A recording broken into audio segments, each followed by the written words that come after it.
The History of Rasselas, Prince of Abyssinia, by Samuel Johnson. Chapter 1. Description of a Palace in a Valley.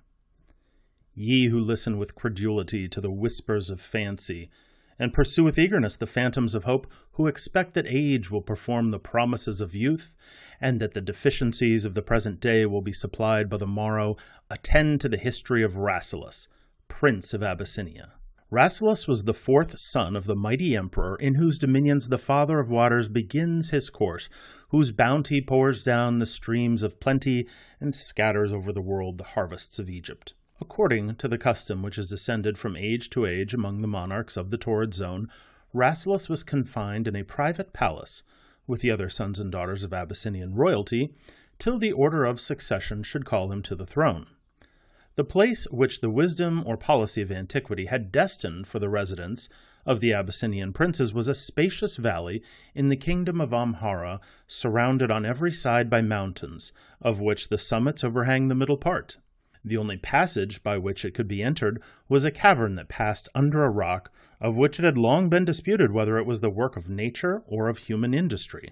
The outlet of the cavern was concealed by a thick wood, and the mouth which opened into the valley was closed with gates of iron, forged by the artificers of ancient days, so massive that no man, without the help of engines, could open or shut them. From the mountains on every side rivulets descended that filled the valley with verdure and fertility, and formed a lake in the middle, inhabited by fish of every species, and frequented by every fowl whom nature has taught to dip the wing in water. This lake discharged its superfluities by a stream, which entered a dark cleft of the mountain on the northern side, and fell with dreadful noise from precipice to precipice, till it was heard no more.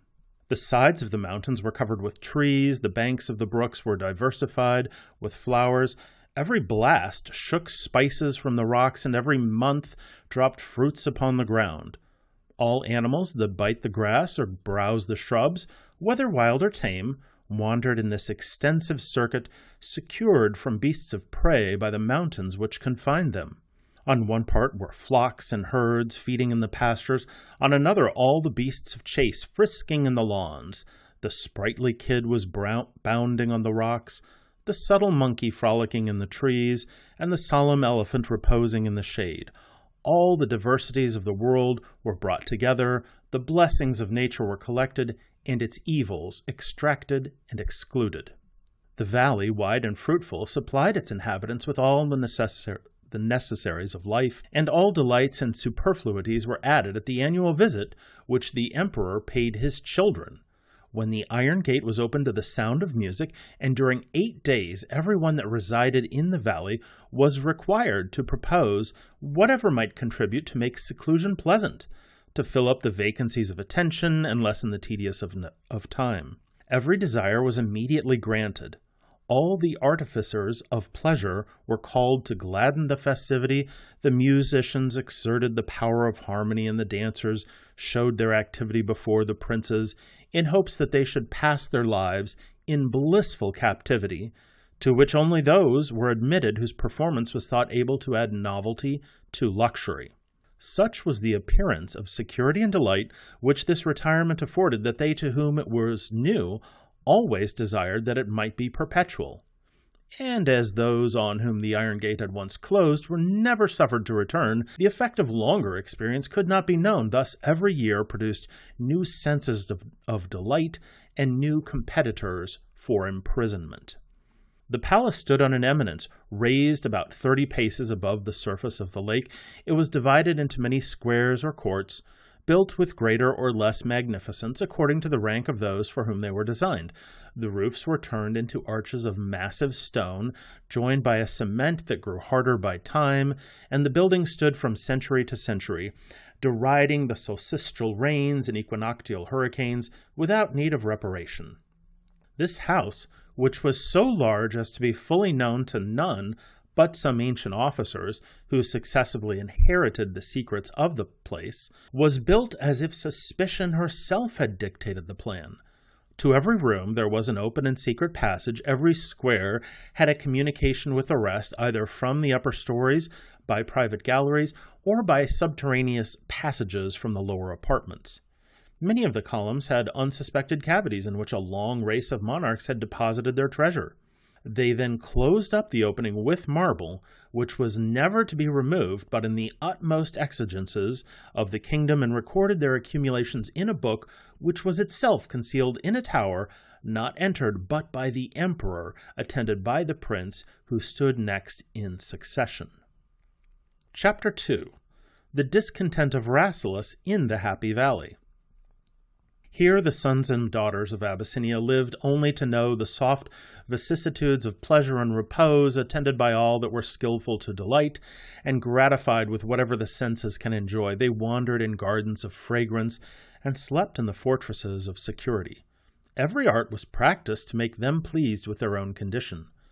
The sages who instructed them told them of nothing but the miseries of public life, and described all beyond the mountains as regions of calamity, where discord was always racing and where man preyed upon man. To heighten their opinion of their own felicity, they were daily entertained with songs, the subject of which was the Happy Valley. Their appetites were excited by frequent enumerations of different enjoyments, and revelry and merriment were the business of every hour from the dawn of morning to the close of evening. These methods were generally successful. Few of the princes had ever wished to enlarge their bounds, but passed their lives in full conviction that they had all within their reach that art or nature could bestow, and pitied those whom nature had excluded from the seat of tranquillity as the sport of chance and the slaves of misery. Thus they rose in the morning and lay down at night, pleased with each other and with themselves. All but Rasselas, who in the 26th year of his age began to withdraw himself from the pastimes and assemblies, and to delight in solitary walks and silent meditation. He often sat before tables covered with luxury, and forgot to taste the dainties that were placed before him. He rose abruptly in the midst of the song, and hastily retired beyond the sound of music. His attendants observed the change, and endeavored to renew his love of pleasure. He neglected their officiousness, repulsed their invitations, and spent day after day on the banks of rivulets, sheltered with trees, where he sometimes listened to the birds in the branches, sometimes observed the fish playing in the streams, and anon cast his eyes upon the pastures and mountains filled with animals, of which some were biting the herbage, and some sleeping among the bushes. The singularity of his humor made him much observed. One of the sages, in whose conversation he had formerly delighted, followed him secretly in hope of discovering the cause of his disquiet. Rasselas, who knew not that any one was near him, having for some time fixed his eyes upon the goats that were browsing among the rocks, began to compare their condition with his own. "What," said he, "makes the difference between man and all the rest of the animal creation? Every beast that strays beside me has the same corporal necessities with myself. He is hungry and crops the grass. He is thirsty and drinks the stream. His thirst and hunger are appeased. He is satisfied and sleeps. He rises again and is hungry. He is again fed and is at rest. I am hungry and thirsty like him, but when thirst and hunger cease, I am not at rest. I am like him pained with want, but am not like him satisfied with fullness. The intermediate hours are tedious and gloomy. I long again to be hungry, that I may again quicken the attention. The birds peck the berries or the corn, and fly away to the groves, where they sit in seeming happiness on the branches, and waste their lives in tuning one unvaried series of sounds. I likewise can call the lutist and the singer, but the sounds that pleased me yesterday weary me today, and will grow yet more wearisome tomorrow. I can discover in me no power of perception which is not glutted with its proper pleasure, yet I do not feel myself delighted. Man has surely some latent sense for which this place affords no gratification, or he has some desire, distinct from sense, which must be satisfied before he can be happy." After this he lifted up his head, and seeing the moon rising, walked toward the palace. As he passed through the fields and saw the animals around him, "Ye," said he, "are happy, and need not envy me that walk thus among you, burdened with myself. Nor do I, ye gentle beings, envy your felicity. For it is not the felicity of man. I have many distresses from which you are free. I fear pain when I do not feel it. I sometimes shrink at evils recollected, and sometimes start at evils anticipated. Surely the equity of Providence has balanced peculiar sufferings with peculiar enjoyments. With observations like these, the prince amused himself as he returned, uttering them with a plaintive voice, yet with a look that discovered him to feel some complacence in his own perspicacity, and to receive some solace of the miseries of life from consciousness of the delicacy with which he felt and the eloquence with which he bewailed them. He mingled cheerfully in the diversions of the evening, and all rejoiced to find that his heart was gladdened. Chapter 3. The Wants of Him That Wants Nothing. On the next day, his old instructor, imagining that he had now made himself acquainted with his disease of mind, was in hope of curing it by counsel, and officiously sought an opportunity of conference with the prince, having long considered him as one whose intellects were exhausted, was not very willing to afford. "Why," said he, "does this man thus intrude upon me? Shall I never be suffered to forget these lectures, which pleased only while they were new, and to become new again must be forgotten?"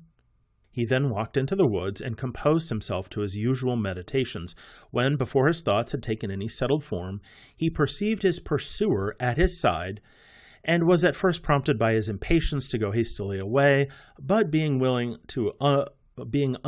to offend a man whom he had once reverenced and still loved, he invited him to sit down with him on the bank. The old man, thus encouraged, began to lament the change which had been lately observed in the prince, and to inquire why he so often retired from the pleasures of the palace to loneliness and silence. "I fly from pleasure," said the prince, "because pleasure has ceased to please. I am lonely because I am miserable, and am unwilling to cloud with my presence the happiness of others." "You, sir," said the sage, "are the first who has complained of misery in the Happy Valley. I hope to convince you that your complaints have no real cause. You are here in full possession of all the Emperor of Abyssinia can bestow. Here is neither labor to be endured nor danger to be dreaded. Yet here is all that labor or danger can procure or purchase. Look around and tell me which of your wants is without supply. If you want nothing, how are you unhappy?" "That I want nothing," said the prince, "or that I know not what I want, is the cause of my complaint. If I had any known want, I should have a certain wish. That wish should excite endeavor, and I should not then repine to see the sun move so slowly toward the western mountains, or to lament when the day breaks and sleep will no longer hide me from myself. When I see the kids and the lambs chasing one another, I fancy that I should be happy if I had something to pursue. But possessing all that I can want, I find one day and 1 hour exactly like another, except that the latter is still more tedious than the former. Let your experience inform me how the day may now seem as short as in my childhood, while nature was yet fresh, and every moment showed me what I had never once observed before. I have already enjoyed too much. Give me something to desire." The old man was surprised at this new species of affliction, and knew not what to reply, yet was unwilling to be silent. "Sir," said he, "if you had seen the miseries of the world, you would know how to value your present state." "Now," said the prince, "you have given me something to desire. I shall long to see the miseries of the world, since the sight of them is necessary to happiness." Chapter 4. The prince continues to grieve and muse. At this time the sound of music proclaimed the hour of repast, and the conversation was concluded. The old man went away sufficiently discontented to find that his reasonings had produced the only conclusion which they were intended to prevent. But in the decline of life, shame and grief are of short duration, whether it be that we bear easily what we have borne long, or that, finding ourselves in age less regarded, we less regard others, or that we look with slight regard upon afflictions to which we know that the hand of death is about to put an end.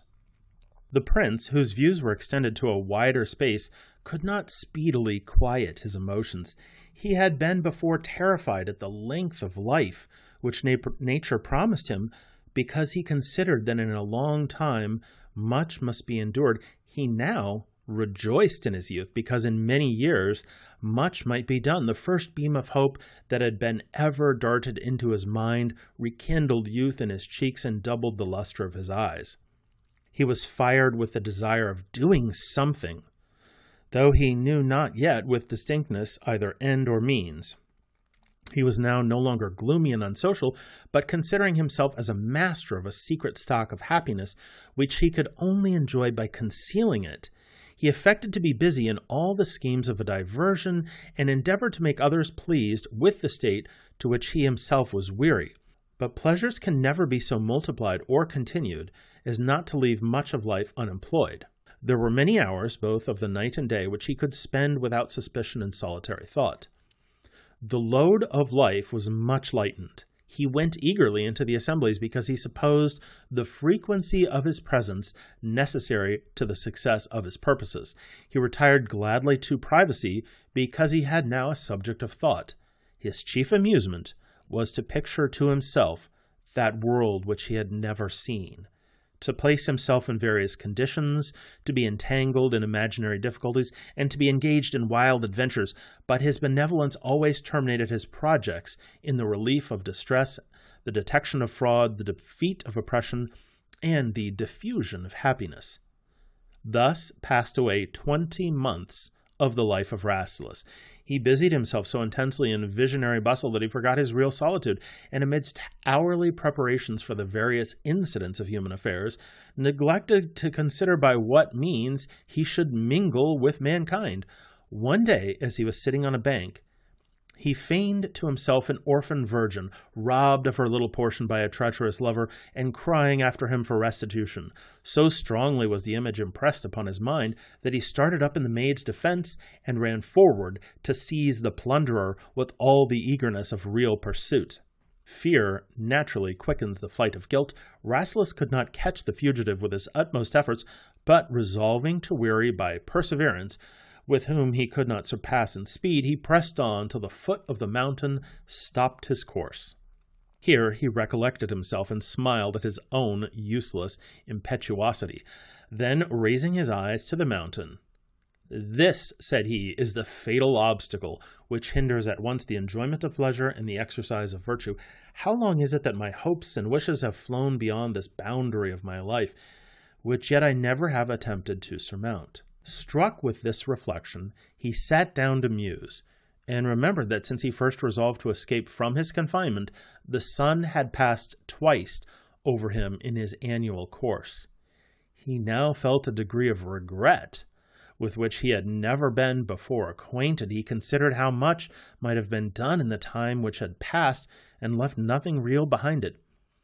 He compared 20 months with the life of man. In life is not to be counted the ignorance of infancy or the imbecility of age. We are long before we are able to think, and we soon cease from the power of acting.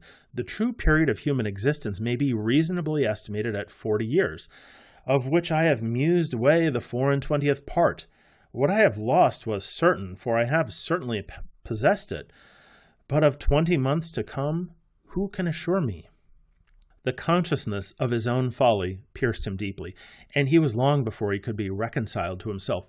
"The rest of my time," said he, "has been lost by the crime or folly of my ancestors and the absurd institutions of my country. I remember it with disgust, yet without remorse. But the months that have passed since new light darted into my soul, since I formed a scheme of reasonable felicity, have been squandered by my own fault. I have lost that which can never be restored. I have seen the sun rise and set for 24 months, an idle gazer on the light of heaven. In this time the birds have left the nest of their mother and committed themselves to the woods and to the skies. The kid has forsaken the teat and learned by degrees to climb the rocks in quest of independent sustenance. I only have made no advances, but am still helpless and ignorant. The moon, by more than 20 changes, admonished me of the flux of life.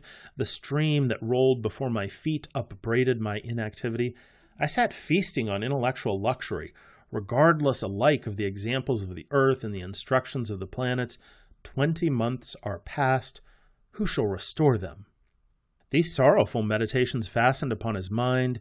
He passed 4 months in resolving to lose no more time in idle resolves, and was awakened to more vigorous exertion by hearing a maid, who had broken a porcelain cup, remark that what cannot be repaired is not to be regretted. This was obvious, and Rasselas reproached himself that he had not discovered it, having not known or not considered how many useful hints are obtained by chance, and how often the mind, hurried by her own ardor to distant views, neglects the truth that lie open before her. He for a few hours regretted his regret, and from that time bent his whole mind upon the means of escaping from the valley of happiness. Chapter 5. The Prince Meditates His Escape. He now found that it would be very difficult to effect that which it was very easy to suppose effected. When he looked around about him, he saw himself confined by the bars of nature, which had never yet been broken, and by the gate through which none that had once passed it were ever able to return. He was now impatient as an eagle in a garret. He passed week after week in clambering the mountains to see if there were any aperture which the bushes might conceal, but found all the summits inaccessible by their prominence. The iron gate he despaired to open, for it was not only secured with all the power of art, but was always watched by successive sentinels, and was, by its position, exposed to the perpetual observation of all the inhabitants.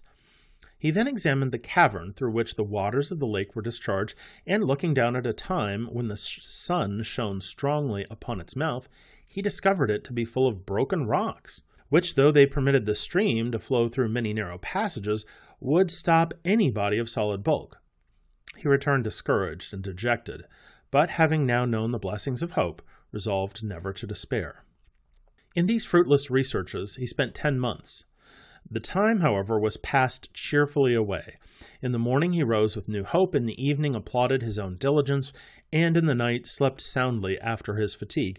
He met 1,000 amusements which beguiled his labor and diversified his thoughts. He discerned the various instincts of animals and properties of plants, and found the place replete with wonders, of which he proposed to solace himself with the contemplation, if he should never be able to accomplish his flight, rejoicing that his endeavors, though yet unsuccessful, had supplied him with a source of inexhaustible inquiry. But his original curiosity was not yet abated. He resolved to obtain some knowledge of the ways of men. His wish still continued, but his hope grew less. He ceased to survey any longer the walls of the prison, and spared to search by new toils for interstices which he could not be found, yet determined to keep his design always in view, and lay hold on any expedient that time should offer. Chapter 6. A Dissertation on the Art of Flying. Among the artists that had been lured into the Happy Valley to labor for the accommodation and pleasure of its inhabitants was a man eminent for his knowledge of the mechanic powers, who had contrived many engines, both of use and recreation. By a wheel which the stream turned, he forced the water into a tower, whence it was distributed to all the apartments of the palace. He erected a pavilion in the garden, around which he kept the air always cool by artificial showers. One of the groves, appropriated to the ladies, was ventilated by fans, to which the rivulets that ran through it gave a constant motion, and instruments of soft music were played at a proper distance, of which some played by the impulse of the wind, and some by the power of the stream. This artist was sometimes visited by Rasselas, who was pleased with every kind of knowledge, imagining that the time would come when all his acquisitions would be of use to him in the open world. He came one day to amuse himself in his usual manner, and found the master busy in building a sailing chariot. He saw that the design was practicable upon a level surface, and with expressions of great esteem solicited its completion. The workman was pleased to find himself so much regarded by the prince, and resolved to gain yet higher honors. "Sir," said he, "you have seen but a small part of what the mechanic sciences can perform. I have been long of opinion that instead of the tardy conveyance of ships and chariots, man might use the swifter migration of wings, that the fields of air are open to knowledge, and that only ignorance and idleness need crawl upon the ground." This hint rekindled the prince's desire of passing the mountains. Having seen what the mechanist had already performed, he was willing to fancy that he could do more, yet resolved to inquire further before he suffered hope to afflict him by disappointment. "I am afraid," said he to the artist, "that your imagination prevails over your skill, and that you now tell me rather what you wish than what you know. Every animal has his element assigned him. The birds have the air, the man and beasts the earth." "So," replied the mechanist, "fishes have the water, in which yet beasts can swim by nature and man by art. He that can swim needs not despair to fly. To swim is to fly in a grosser fluid, and to fly is to swim in a subtler. We are only to proportion our powers of resistance to the different density of matter through which we are to pass. You will be necessarily upborne by the air if you can renew any impulse upon it faster than the air can recede from the pressure." "But the exercise of swimming," said the prince, "is very laborious. The strongest limbs are soon wearied. I am afraid the act of flying will be yet more violent, and wings will be of no great use unless we can fly further than we can swim." "The labor of rising from the ground," said the artist, "will be great, as we see it in the heavier domestic fowls. But as we mount higher, the earth's attraction and the body's gravity will be gradually diminished, till we shall arrive at a region where the man shall float in the air without any tendency to fall. No care will then be necessary but to move forward, which the gentlest impulse will effect. You, sir, whose curiosity is so extensive, will easily conceive with what pleasure a philosopher, furnished with wings and hovering in the sky, would see the earth and all its inhabitants rolling beneath him and presenting to him successively, by its diurnal motion, all the countries within the same parallel. How must it amuse the pendent spectator to see the moving scene of land and ocean, cities and desert, to survey with equal security the marts of trade and the fields of battle, mountains infested by barbarians, and fruitful regions gladdened by plenty and lulled by peace. How easily shall we then trace the Nile throughout all his passages, pass over to distant regions, and examine the face of nature from one extremity of the earth to the other." "All this," said the prince, "is much to be desired, but I am afraid that no man will be able to breathe in these regions of speculation and tranquility. I have been told that respiration is difficult upon lofty mountains. Yet from these precipices, though so high as to produce great tenuity of air, it is very easy to fall. Therefore I suspect that from any height where life can be supported, there may be danger of too quick descent." "Nothing," replied the artist, "will ever be attempted if all possible objections must be first overcome. If you will favor my project, I will try the first flight at my own hazard. I have considered the structure of all volant animals, and find the folding continuity of the bat's wings most easily accommodated to the human form. Upon this model I shall begin my task tomorrow, and in a year expect to tower into the air beyond the malice and pursuit of man. But I will work only on this condition, that the art shall not be divulged, and that you shall not require me to make wings for any but ourselves." "Why," said Rasselas, "should you envy others so great an advantage? All skill ought to be exerted for universal good. Every man has owed much to others, and ought to repay the kindness that he has received."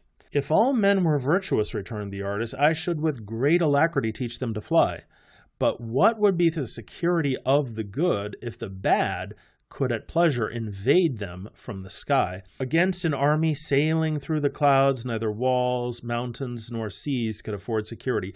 A flight of northern savages might hover in the wind and light with irresistible violence upon the capital of a fruitful reason. Even this valley, the retreat of princes, the abode of happiness, might be violated by the sudden descent of some of the naked nations that swarm on the coast of the southern sea." The prince promised secrecy and waited for the performance. Not wholly hopeless of success, he visited the work from time to time, observed its progress, and remarked many ingenious contrivances to facilitate the motion and unite levity with strength. The artist was every day more certain that he should leave vultures and eagles behind him, and the contagion of his confidence seized upon the prince. In a year the wings were finished, and on a morning appointed, the maker appeared, furnished for flight, on a little promontory. He waved his pinions a while to gather the air, then leaped from his stand, and in an instant dropped into the lake. His wings, which were of no use in the air, sustained him in the water, and the prince drew him to land, half dead with terror and exhaustion. Chapter 7. The Prince Finds a Man of Learning. The prince was not much afflicted by this disaster, having suffered himself to hope for a happier event only because he had no other means of escape in view. He still persisted in his design to leave the Happy Valley by the first opportunity. His imagination was now at a stand. He had no prospect of entering into the world, and, notwithstanding all his endeavors to support himself, discontent by degrees preyed upon him, and he began again to lose his thoughts in sadness when the rainy season, which in these countries is periodical, made it inconvenient to wander in the woods. The rain continued longer and with more violence than had ever been known. The clouds broke on the surrounding mountains, and the torrent streamed into the plain on every side, till the cavern was too narrow to discharge the water. The lake overflowed its banks, and all the level of the valley was covered with the inundation. The eminence on which the palace was built, and some other spots of rising ground, were all that the eye could now discover. The herds and flocks left the pasture, and both the wild beasts and the tame retreated to the mountains. This inundation confined all the prince's 2 domestic apartments, and the attention of Rasselas was particularly seized by a poem which Imlok rehearsed upon the various conditions of humanity. He commanded the poet to attend him in his apartment and recite his verses a second time. Then, entering into familiar talk, he thought himself happy in having found a man who knew the world so well and could so skillfully paint the scenes of life. He asked 1,000 questions about things to which, though common to all other mortals, his confinement from childhood had kept him a stranger. The poet pitied his ignorance, and loved his curiosity, and entertained him from day to day with novelty and instruction, so that the prince regretted the necessity of sleep, and longed till the morning should renew his pleasure. As they were sitting together, the prince commanded Imlok to relate his history, and to tell by what accident he was forced, or by what motive induced, to close his life in the Happy Valley. As he was going to begin his narrative, Rasselas was called to a concert and obliged to restrain his curiosity till the evening. Chapter 8. The History of Imlok. The close of the day is, in the regions of the torrid zone, the only season of diversion and entertainment, and it was therefore midnight before the music ceased and the princesses retired. Rasselas then called for his companion and required him to begin the story of his life. "Sir," said Imlok, "my history will not be long. The life that is devoted to knowledge passes silently away, and is very little diversified by events. To talk in public, to think in solitude, to read and to hear, to inquire and answer inquiries, is the business of a scholar.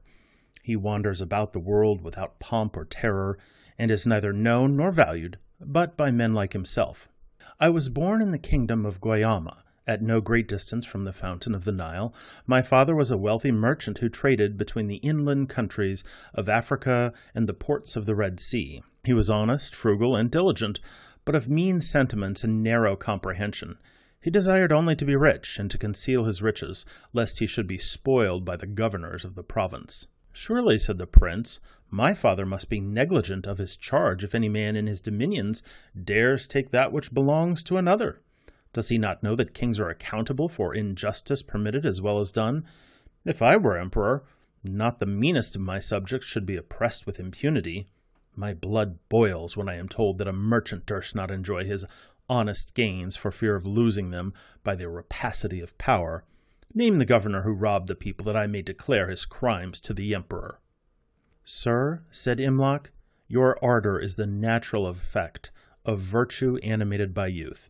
The time will come when you will acquit your father, and perhaps hear with less impatience of the governor. Oppression is, in the Abyssinian dominions, neither frequent nor tolerated, but no form of government has been yet discovered by which cruelty can be wholly prevented. Subordination supposes power on one part and subjection on the other part, and if power be in the hands of men, it will sometimes be abused. The vigilance of the supreme magistrate may do much, but much will still remain undone. He can never know all the crimes that are committed, and can seldom punish all that he knows. This, said the prince, I do not understand, but I had rather hear thee than dispute. Continue thy narration. My father, proceeded Imlok, originally intended that I should have no other education than such as might qualify me for commerce, and, discovering in me great strength of memory and quickness of apprehension, often declared his hope that I should be some time the richest man in Abyssinia. Why, said the prince, did thy father desire the increase of his wealth when it was already greater than he durst discover or enjoy? I am unwilling to doubt the veracity, yet inconsistencies cannot be both true. Inconsistencies, answered Imlok, cannot both be right, but imputed to man they may both be true. Yet diversity is not inconsistency. My father might expect a time of greater security. However, some desire is necessary to keep life in motion, and he whose real wants are supplied must admit those of fancy. This, said the prince, I can in some measure conceive. I repent that I interrupted thee. With this hope, proceeded Imlok, he sent me to school. But when I had once found the delight of knowledge and felt the pleasure of intelligence and the pride of invention, I began silently to despise riches and determined to disappoint the purposes of my father, whose grossness of conception raised my pity.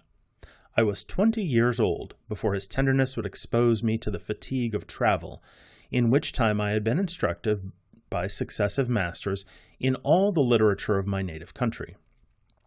As every hour taught me something new, I lived in a continual course of gratification.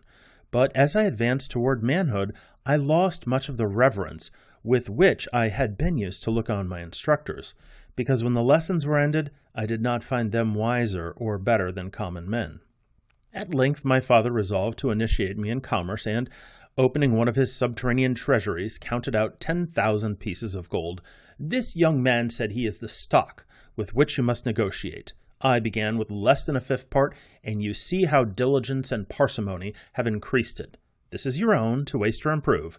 If you squander it by negligence or caprice, you must wait for my death before you will be rich. If in 4 years you double your stock, we will thenceforward let subordination cease, and live together as friends and partners, for he shall be always equal with me, who is equally skilled in the art of growing rich. We laid our money upon camels concealed in bales of cheap goods and traveled to the shore of the Red Sea. When I cast my eye on the expanse of waters, my heart bounded like that of a prisoner escaped. I felt an inextinguishable curiosity kindled in my mind, and resolved to snatch this opportunity of seeing the manners of other nations and learning sciences unknown in Abyssinia. I remembered that my father had obliged me to the improvement of my stock, not by a promise which I ought not to violate, but by a penalty which I was at liberty to incur, and therefore determined to gratify my predominant desire, and, by drinking at the fountain of knowledge, to quench the thirst of curiosity. As I was supposed to trade without connection with my father, it was easy for me to become acquainted with the master of a ship and procure a passage to some other country. I had no motives of choice to regulate my voyage. It was sufficient for me that, wherever I wandered, I should see a country which I had not seen before. I therefore entered a ship bound for Surat, having left a letter for my father declaring my intention. Chapter 9. The History of Imlok continued. When I first entered upon the world of waters and lost sight of land, I looked round me in pleasing terror, and thinking my soul enlarged by the boundless prospect, imagined that I could gaze around me forever without satiety. But in a short time I grew weary of looking on barren uniformity, where I could only see again what I had already seen. I then descended into the ship, and doubted for a while whether all my future pleasures would not end like this in disgust and disappointment. Yet surely, said I, the ocean and the land are very different. The only variety of water is rest and motion, but the earth has mountains and valleys, deserts and city. It is inhabited by men of different customs and contrary opinions, and I may hope to find variety in life, though I should miss it in nature. With this thought I quieted my mind and amused myself during the voyage, sometimes by learning from the sailors the art of navigation, which I have never practiced, and sometimes by forming schemes for my conduct in various situations, in not one of which have I been ever placed. I was almost weary of my naval amusements when we safely landed at Surat. I secured my money and, purchasing some commodities for show, joined myself to a caravan that was passing into the inland country.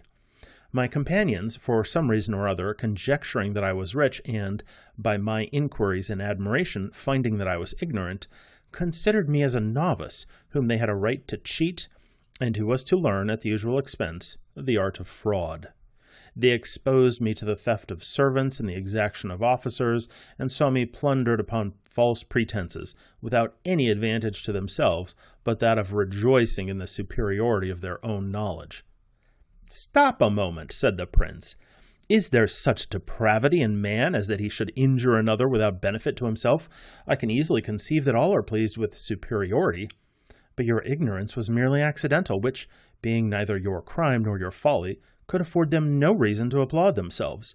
And the knowledge which they had, and which you wanted, they might as effectually have shown by warning as betraying you." "Pride," said Imlok, "is seldom delicate. It will please itself with very mean advantages, and envy feels not its own happiness, but when it may be compared with the misery of others. They were my enemies because they grieved to think me rich, and my oppressors because they delighted to find me weak." "Proceed," said the prince. "I doubt not of the facts which you relate, but imagine that you impute them to mistaken motives." "In this company," said Imlok, "I arrived at Agra, the capital of Hindostan, the city in which the great Mogul commonly resides. I applied myself to the language of the country, and in a few months was able to converse with the learned men, some of whom I found morose and reserved, and others easy and communicative. Some were unwilling to teach another what they had with difficulty learned themselves, and some showed that the end of their studies was to gain the dignity of instructing. To the tutor of the young princess I recommended myself so much that I was presented to the emperor as a man of uncommon knowledge.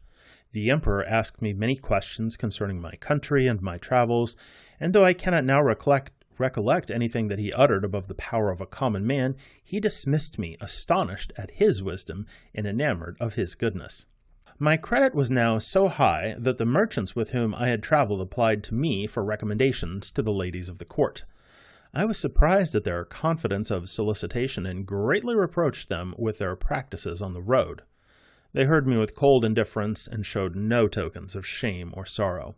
They then urged their request with the offer of a bribe, but what I would not do for kindness, I would not do for money, and refused them not because they had injured me, but because I would not enable them to injure others, for I knew they would have made use of my credit to cheat those who would buy their wares.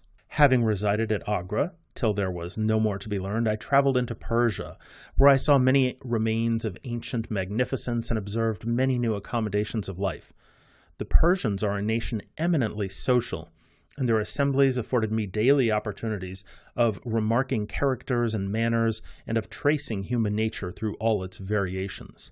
From Persia I passed into Arabia, where I saw a nation pastoral and warlike, who lived without any settled habitation, whose wealth is their flocks and herds, and who have carried on through ages in hereditary war with mankind, though they neither covet nor envy their possessions. Chapter 10. Imlok's History Continued, a Dissertation upon Poetry. Wherever I went, I found that poetry was considered as the highest learning and regarded with a veneration somewhat approaching to that which man would pay to angelic nature. And yet it fills me with wonder that in almost all countries the most ancient poets are considered as the best. Whether it be that every other kind of knowledge is an acquisition greatly attained and poetry is a gift conferred at once, or that the first poetry of every nation surprised them as a novelty and retained the credit by consent which it received by accident at first, or whether, as the province of poetry is to describe nature and passion, which are always the same, the first writers took possession of the most striking objects for description and the most probable occurrences for fiction, and left nothing to those that followed them but transcription of the same events and new combinations of the same images. Whatever be the reason, it is commonly observed that the early writers are in possession of nature and their followers of art. that the first excel in strength and invention, and the latter in elegance and refinement. I was desirous to add my name to this illustrious fraternity. I read all the poets of Persia and Arabia, and was able to repeat by memory the volumes that are suspended in the mosque of Mecca. But I soon found that no man was ever great by imitations. My desire of excellence impelled me to transfer my attention to nature and to life. Nature was to be my subject, and men to be my auditors. I could never describe what I had not seen. I could not hope to move those with delight or terror whose interests and opinions I did not understand. Being now resolved to be a poet, I saw everything with a new purpose. My sphere of attention was suddenly magnified. No kind of knowledge was to be overlooked. I ranged mountains and deserts for images and semblances, and pictured upon my mind every tree of the forest and flower of the valley. I observed with equal care the crags of the rock and the pinnacles of the palace. Sometimes I wandered along the mazes of the rivulet, and sometimes watched the changes of the summer clouds. To a poet, nothing can be useless. Whatever is beautiful and whatever is dreadful must be familiar to his imagination. He must be conversant with all that is awfully vast or elegantly little. The plants of the garden, the animals of the wood, the minerals of the earth, and the meteors of the sky must all concur to store his mind with inexhaustible variety. For every idea is useful for the enforcement or decoration of moral or religious truth, and he who knows most will have most power of diversifying his senses and of gratifying his readers with remote allusions and unexpected instruction. All the appearances of nature I was therefore careful to study, and every country which I have surveyed has contributed something to my poetical powers. In so wide a survey, said the prince, you must surely have left much unobserved. I have lived till now within the circuit of the mountains, and yet cannot walk abroad without the sight of something which I had never beheld before, or never heeded. The business of a poet, said Imlok, is to examine, not the individual, but the species, to remark general properties and large appearances. He does not number the streaks of the tulip or describe the different shades of the verdure of the forest. He is to exhibit in his portraits of nature such prominent and striking features as recall the original to every mind, and must neglect the minuter discriminations which one may have remarked and another have neglected, for those characteristics which are alike obvious to vigilance and carelessness. But the knowledge of nature is only half the task of a poet. He must be acquainted likewise with all the modes of life his character requires. He estimate the happiness and misery of every condition, observe the power of all the passions and their combinations, and trace the changes of the human mind as they are modified by various institutions and accidental influences of climate or custom, from the sprightliness of infancy to the despondence of decrepitude. He must divest himself of the prejudices of his age and country. He must consider right and wrong in their abstracted and invariable state. He must disregard present laws and opinions and rise to general and transcendental truths, which will always be the same. He must, therefore, content himself with the slow progress of his name, condemn the praise of his own time, and commit his claims to the justice of posterity. He must write as the interpreter of nature and the legislator of mankind, and consider himself as presiding over the thoughts and manners of future generations, as a being superior to time and place. His labor is not yet at an end. He must know many languages and many sciences, and that his style may be worthy of his thoughts, must by incessant practice familiarize to himself every delicacy of speech and grace of harmony. Chapter 11. Imlok's narrative continued. A hint of pilgrimage. Imlok now felt the enthusiastic fit, and was proceeding to aggrandize his own profession, when the prince cried out, "Enough! Thou hast convinced me that no human being can ever be a poet. Proceed with thy narration." "To be a poet," said Imlok, "is indeed very difficult." "So difficult," returned the prince, "that I will at present hear no more of his labors." "Tell me whither you went when you had seen Persia."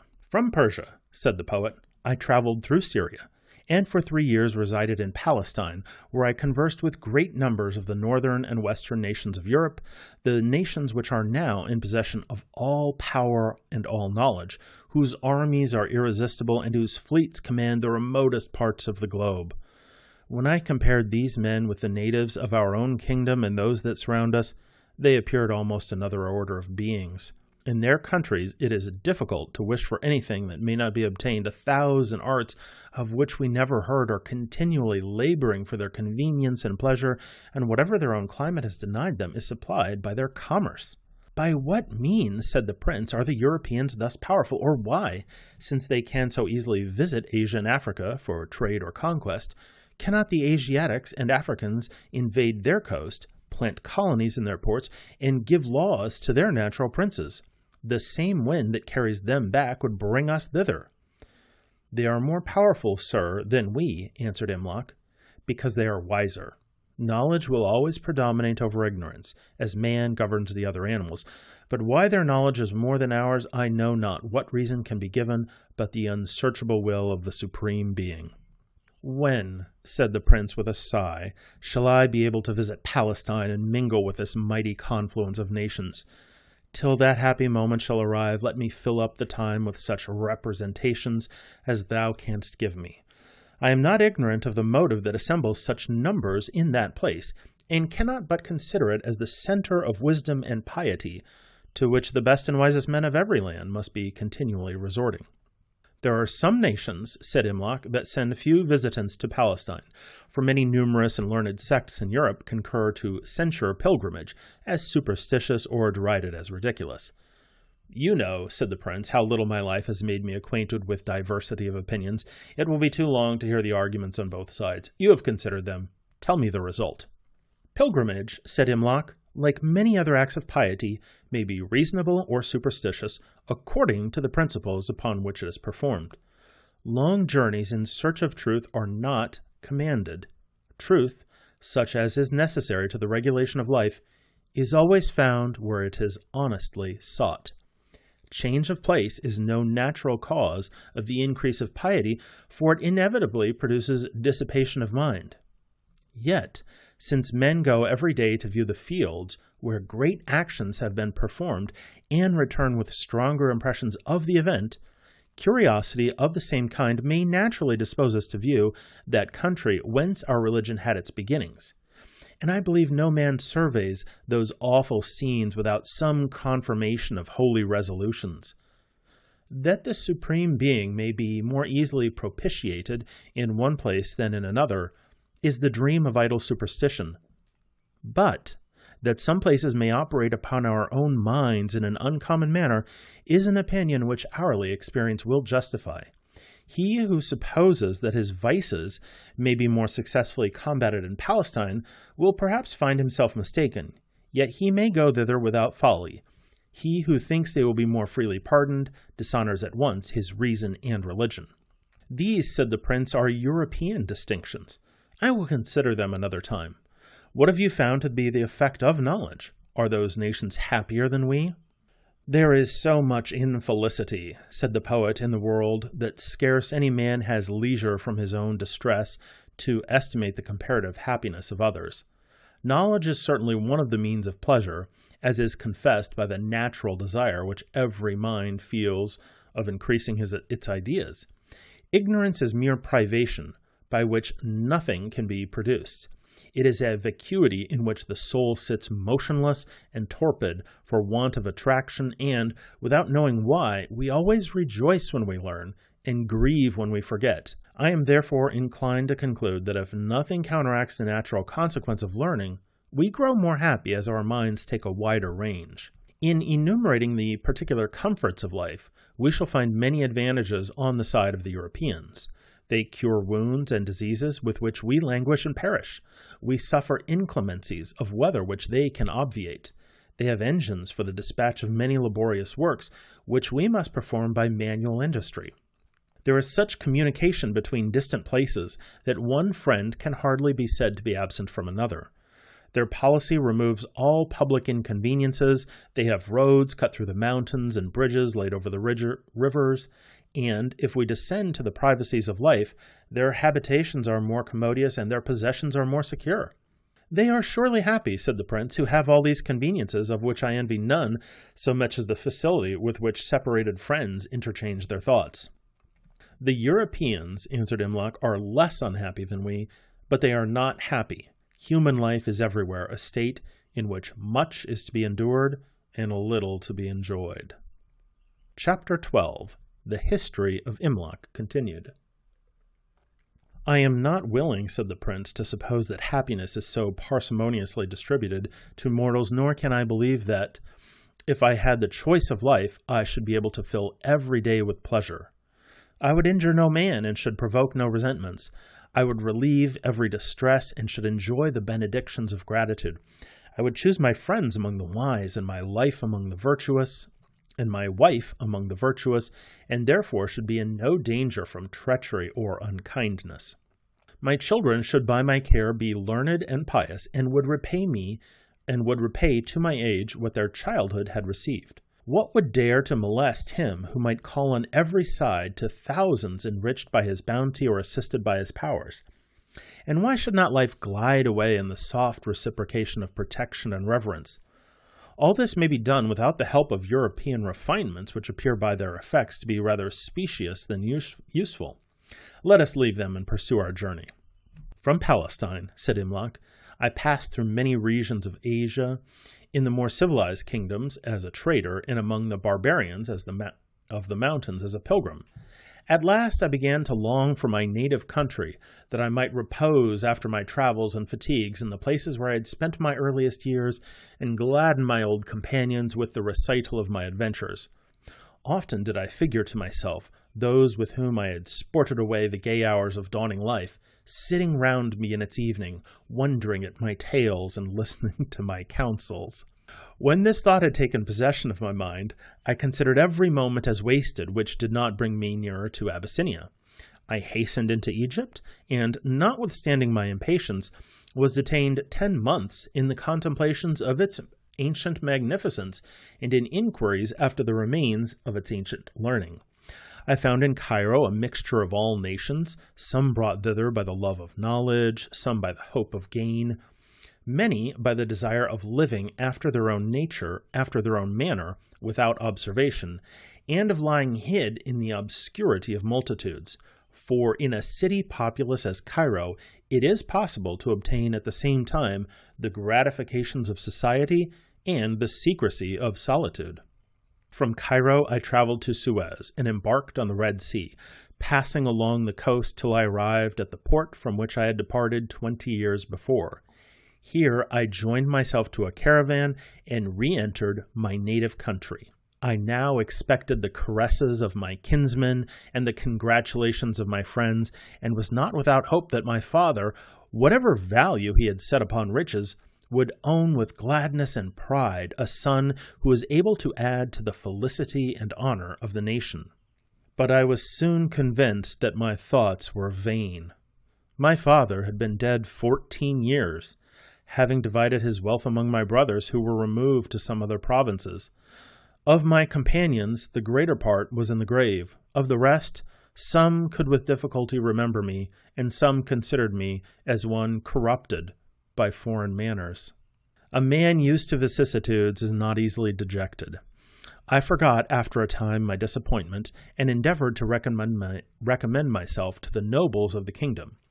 They admitted me to their tables, heard my story, and dismissed me. I opened a school and was prohibited to teach. I then resolved to sit down in the quiet of domestic life and addressed a lady that was fond of my conversation, but rejected my suit because my father was a merchant. Wearied at last with solicitation and repulses, I resolved to hide myself forever from the world and depend no longer on the opinion or caprice of others. I waited for the time when the gate of the happy valley should open, that I might bid farewell to hope and fear. The day came, my performance was distinguished with favor, and I resigned myself with joy to perpetual confinement. "Hast thou here found happiness at last?" said Rasselas. "Tell me without reserve, art thou content with thy condition, or dost thou wish to be again wandering and inquiring? All the inhabitants of this valley celebrate their lot, and at the annual visit of the emperor invite others to partake of their felicity." "Great prince," said Imlok, "I shall speak the truth. I know not one of all your attendants who does not lament the hour when he entered this retreat. I am less unhappy than the rest, because I have a mind replete with images, which I can vary and combine at pleasure. I can amuse my solitude by the renovation of the knowledge which begins to fade from my memory, and by recollection of the accidents of my past life. Yet all this ends in the sorrowful consideration that my acquirements are now useless, and that none of my pleasures can be again enjoyed. The rest, whose minds have no impression but of the present moment, are either corroded by malignant passions, or sit stupid in the gloom of perpetual vacancy." "What passions can infest those," said the prince, "who have no rivals? We are in a place where impotence precludes malice, and where all envy is repressed by community of enjoyments." "There may be community," said Imlok, "of material possessions, but there can never be community of love or of esteem. It must happen that one will please more than another. He that knows himself despised will always be envious, and still more envious and malevolent if he is condemned to live in the presence of those who despise him. The invitations by which they allure others to a state which they feel to be wretched proceed from the natural malignity of hopeless misery. They are weary of themselves and of each other, and expect to find relief in new companions. They envy the liberty which their folly has forfeited, and would gladly see all mankind imprisoned like themselves. From this crime, however, I am wholly free. No man can say that he is wretched by my persuasion. I look with pity on the crowds who are annually soliciting admission to captivity, and wish that it were lawful for me to warn them of their danger." "My dear Imlok," said the prince, "I will open to thee my whole heart. I have long meditated an escape from the Happy Valley. I have examined the mountain on every side, but find myself insuperably barred. Teach me the way to break my prison. Thou shalt be the companion of my flight, the guide of my rambles, the partner of my fortune, and my sole director in the choice of life." "Sir," answered the poet, "your escape will be difficult, and perhaps you may soon repent your curiosity. The world, which you figure to yourself smooth and quiet as the lake in the valley, you will find a sea foaming with tempests and boiling with whirlpools. You will be sometimes overwhelmed by the waves of violence, and sometimes dashed against the rocks of treachery. Amidst wrongs and frauds, competitions and anxieties, you will wish 1,000 times for those seats of quiet, and willingly quit hope to be free from fear." "Do not seek to deter me from my purpose," said the prince. "I am impatient to see what thou hast seen, and since thou art thyself weary of the valley, it is evident that thy former state was better than this. Whatever be the consequence of my experiment, I am resolved to judge with mine own eyes of the various conditions of men, and then to make deliberately my choice of life." "I am afraid," said Imlok, "you are hindered by stronger restraints than my persuasions. Yet, if your determination is fixed, I do not counsel you to despair. Few things are impossible to diligence and skill." Chapter 13. Rasselas discovers the means of escape. The prince now dismissed his favorite to rest, but the narrative of wonders and novelties filled his mind with perturbation. He revolved all that he had heard and prepared innumerable questions for the morning.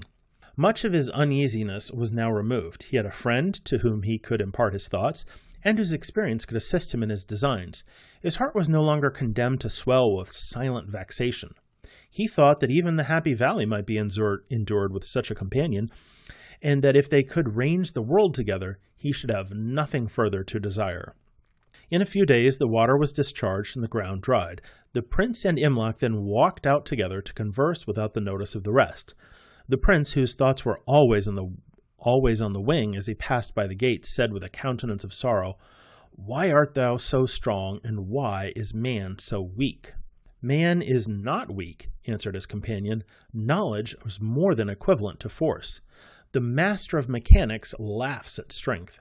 I can burst the gate, but cannot do it secretly. Some other expedient must be tried. As they were walking on the side of the mountain, they observed that the conies, which the rain had driven from their burrows, had taken shelter among the bushes, and formed holes behind them, tending upwards in an oblique line. "It has been the opinion of antiquity," said Imlok, "that human reason borrowed many arts from the instinct of animals. Let us, therefore, not think ourselves degraded by learning from the coney. We may escape by piercing the mountain in the same direction. We will begin where the summit hangs over the middle part, and labor upward till we shall issue out beyond the prominence." The eyes of the prince, when he heard this proposal, sparkled with joy. The execution was easy and the success certain. No time was now lost. They hastened early in the morning to choose a place proper for their mine. They clambered with great fatigue among crags and brambles, and returned without having discovered any part that favored their design. The second and the third day were spent in the same manner and with the same frustration. But on the fourth day they found a small cavern concealed by a thicket, where they resolved to make their experiment. Imlok procured instruments proper to hew stone and remove earth, and they fell to their work on the next day with more eagerness than vigor. They were presently exhausted by their efforts, and sat down to pant upon the grass. The prince for a moment appeared to be discouraged. "Sir," said his companion, "practice will enable us to continue our labor for a longer time. Mark, however, how far we have advanced, and ye will find that our toil will sometime have an end. Great works are performed not by strength, but perseverance. Yonder palace was raised by single stones, yet you see its height and spaciousness. He that shall walk with vigor 3 hours a day will pass in 7 years a space equal to the circumference of the globe." They returned to their work day after day, and in a short time found a fissure in the rock which enabled them to pass far with very little obstruction. This Rasselas considered as a good omen. "Do not disturb your mind," said Imlok, "with other hopes or fears that reason may suggest. If you are pleased with the prognostics of good, you will be terrified likewise with tokens of evil, and your whole life will be a prey to superstition. Whatever facilitates our work is more than an omen, it is a cause of success. This is one of those pleasing surprises which often happen to active resolution. Many things difficult to design prove easy to performance." Chapter 14. Rasselas and Imlok receive an unexpected visit. They had now wrought their way to the middle and solaced their toil with the approach of liberty, when the prince, coming down to refresh himself with air, found his sister Nikaya standing at the mouth of the cavity. He started and stood confused, afraid to tell his design and yet hopeless to conceal it. A few moments determined him to repose on her fidelity and secure her secrecy by a declaration without reserve. "Do not imagine," said the princess, "that I came hither as a spy. I had long observed from my window that you and Imlok directed your walk every day toward the same point, but I did not suppose you had any better reason for the preference than a cooler shade or more fragrant bank, nor followed you with any other design than to partake of your conversation. Since then, not suspicion, but fondness has detected you, let me not lose the advantage of my discovery. I am equally weary of confinement with yourself, and not less desirous of knowing what is done or suffered in the world. Permit me to fly with you from this tasteless tranquillity, which will yet grow more loathsome when you have left me. You may deny me to accompany you, but cannot hinder me from following." The prince, who loved Nikaya above his other sisters, had no inclination to refuse her request, and grieved that he had lost an opportunity at showing his confidence by a voluntary communication. It was therefore agreed that she should leave the valley with them, and that in the meantime she should watch, lest any other straggler should, by chance or curiosity, follow them to the mountain. At length their labor was at an end. They saw light beyond the prominence, and, issuing to the top of the mountain, beheld the Nile, yet a narrow current, wandering beneath them. The prince looked around with rapture, anticipated all the pleasures of travel, and in thought was already transported beyond his father's dominions. Imlok, though very joyful at his escape, had less expectation of pleasure in the world, which he had before tried, and which he had been weary. Rasselas was so much delighted with a wider horizon that he could not soon be persuaded to return into the valley, he informed his sister that the way was now open and that nothing now remained but to prepare for their departure. Chapter 15. The Prince and Princess leave the valley and see many wonders. The prince and princess had jewels sufficient to make them rich whenever they came into a place of commerce, which, by Imlok's direction, they hid in their clothes, and on the night of the next full moon, all left the valley. The princess was followed only by a single favorite, who did not know whither she was going. They clambered through the cavity and began to go down on the other side. The princess and her maid turned their eyes toward every part, and seeing nothing to bound their prospect, considered themselves in danger of being lost in a dreary vacuity. They stopped and trembled. "I am almost afraid," said the princess, "to begin a journey of which I cannot perceive an end, and to venture into this immense plain, where I may be approached on every side by men whom I never saw." The prince felt nearly the same emotions, though he thought it more manly to conceal them. Imlok smiled at their terrors and encouraged them to proceed. But the princess continued irresolute till she had been imperceptibly drawn forward too far to return. In the morning they found some shepherds in the field who set milk and fruits before them.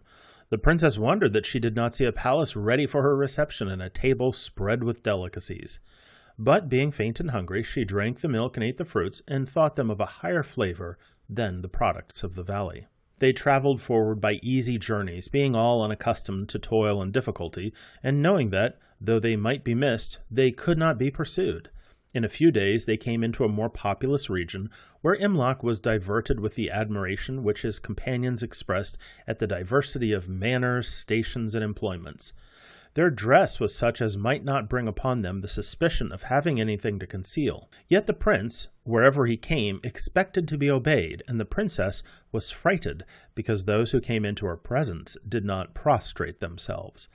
Imlok was forced to observe them with great vigilance, lest they should betray their rank by unusual behavior, and detain them several weeks in the first village to accustom them to the sight of common mortals. By degrees the royal wanderers were taught to understand that they had for a time laid aside their dignity, and to expect only such regard as liberality and courtesy should procure. And Imlok, having by many admonitions prepared them to endure the tumults of a port and the ruggedness of the commercial race, brought them down to the sea-coast. The prince and his sister, to whom everything was new, were gratified equally at all places, and therefore remained for some months at the port without any inclination to pass further. Imlok was content with their stay because he did not think it safe to expose them, unpracticed in the world, to the hazards of a foreign country. At last he began to fear lest they should be discovered, and proposed to fix a day for their departure. They had no pretensions to judge for themselves, and referred the whole scheme to his direction. He therefore took passage in a ship to Suez, and when the time came, with great difficulty prevailed on the princess to enter the vessel. They had a quick and prosperous voyage, and from Suez traveled by land to Cairo. Chapter 16. They enter Cairo and find every man happy. As they approached the city, which filled the strangers with astonishment, "This," said Imlok to the prince, "is the place where travelers and merchants assemble from all corners of the earth. You will here find men of every character and every occupation. Commerce is here honorable. I will act as a merchant, and you shall live as strangers who have no other end of travel than curiosity. It will soon be observed that we are rich. Our reputation will procure us access to all whom we shall desire to know, and shall see all the conditions of humanity, and enable yourselves at leisure to make your choice of life." They now entered the town, stunned by the noise and offended by the crowds. Instruction had not yet so prevailed over habit, but that they wondered to see themselves pass undistinguished along the streets, and met by the lowest of people without reverence or notice. The princess could not at first bear the thought of being levelled with the vulgar, and for some time in her chamber, where she was served by her favorite Pekua, as in the palace of the valley.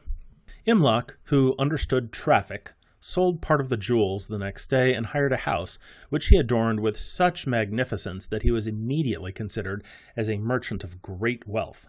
His politeness attracted many acquaintances, and his generosity made him courted by many dependents.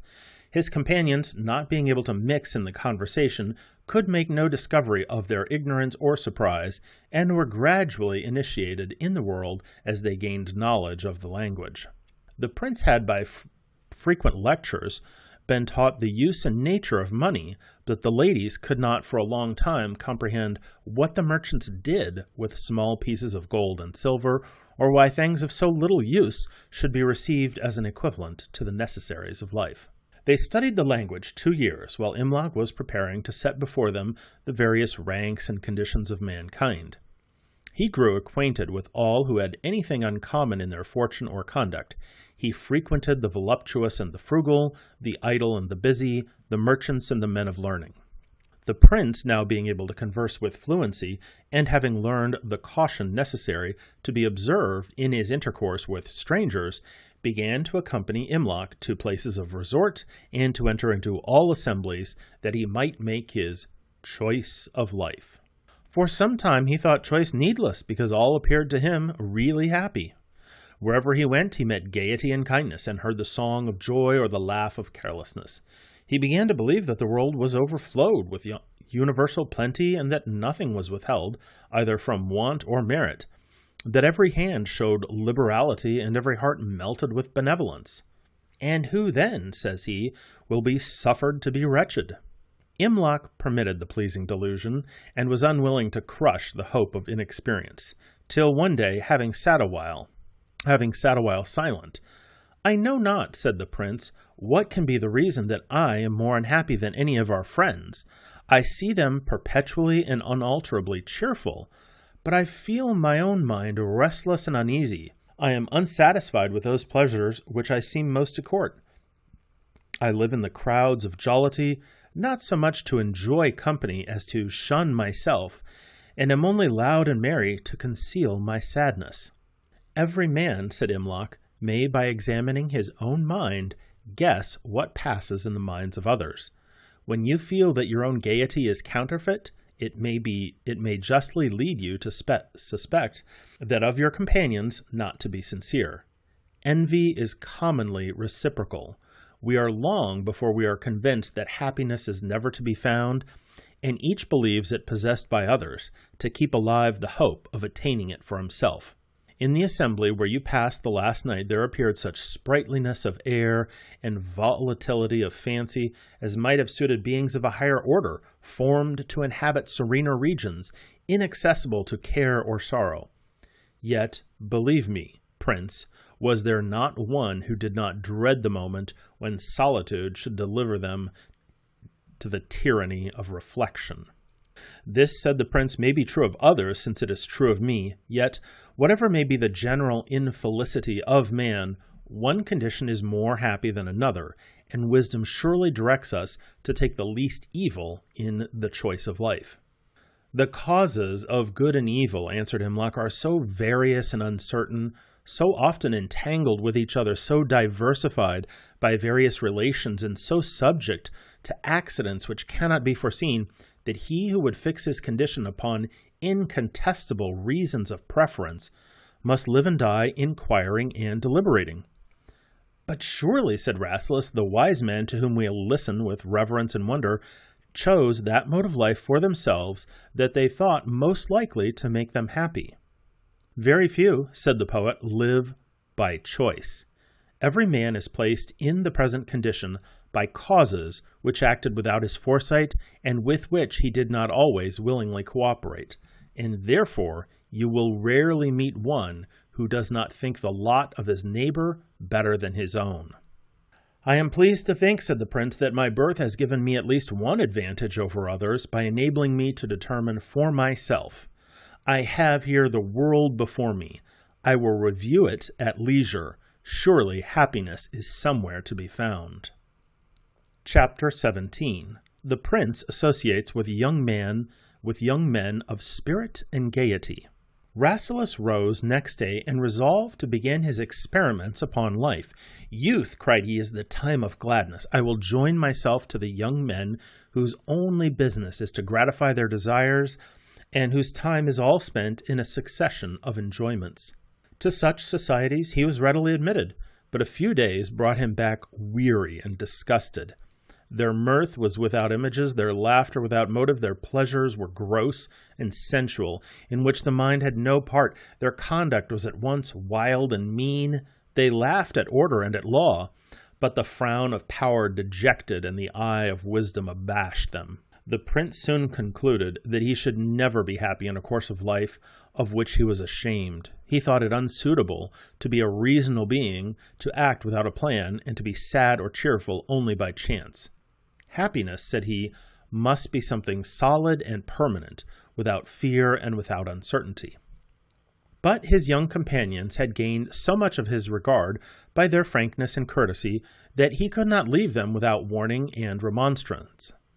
"My friends," said he, "I have seriously considered our manners and our prospects, and find that we have mistaken our own interest. The first years of man must make provision for the last. He that never thinks never can be wise.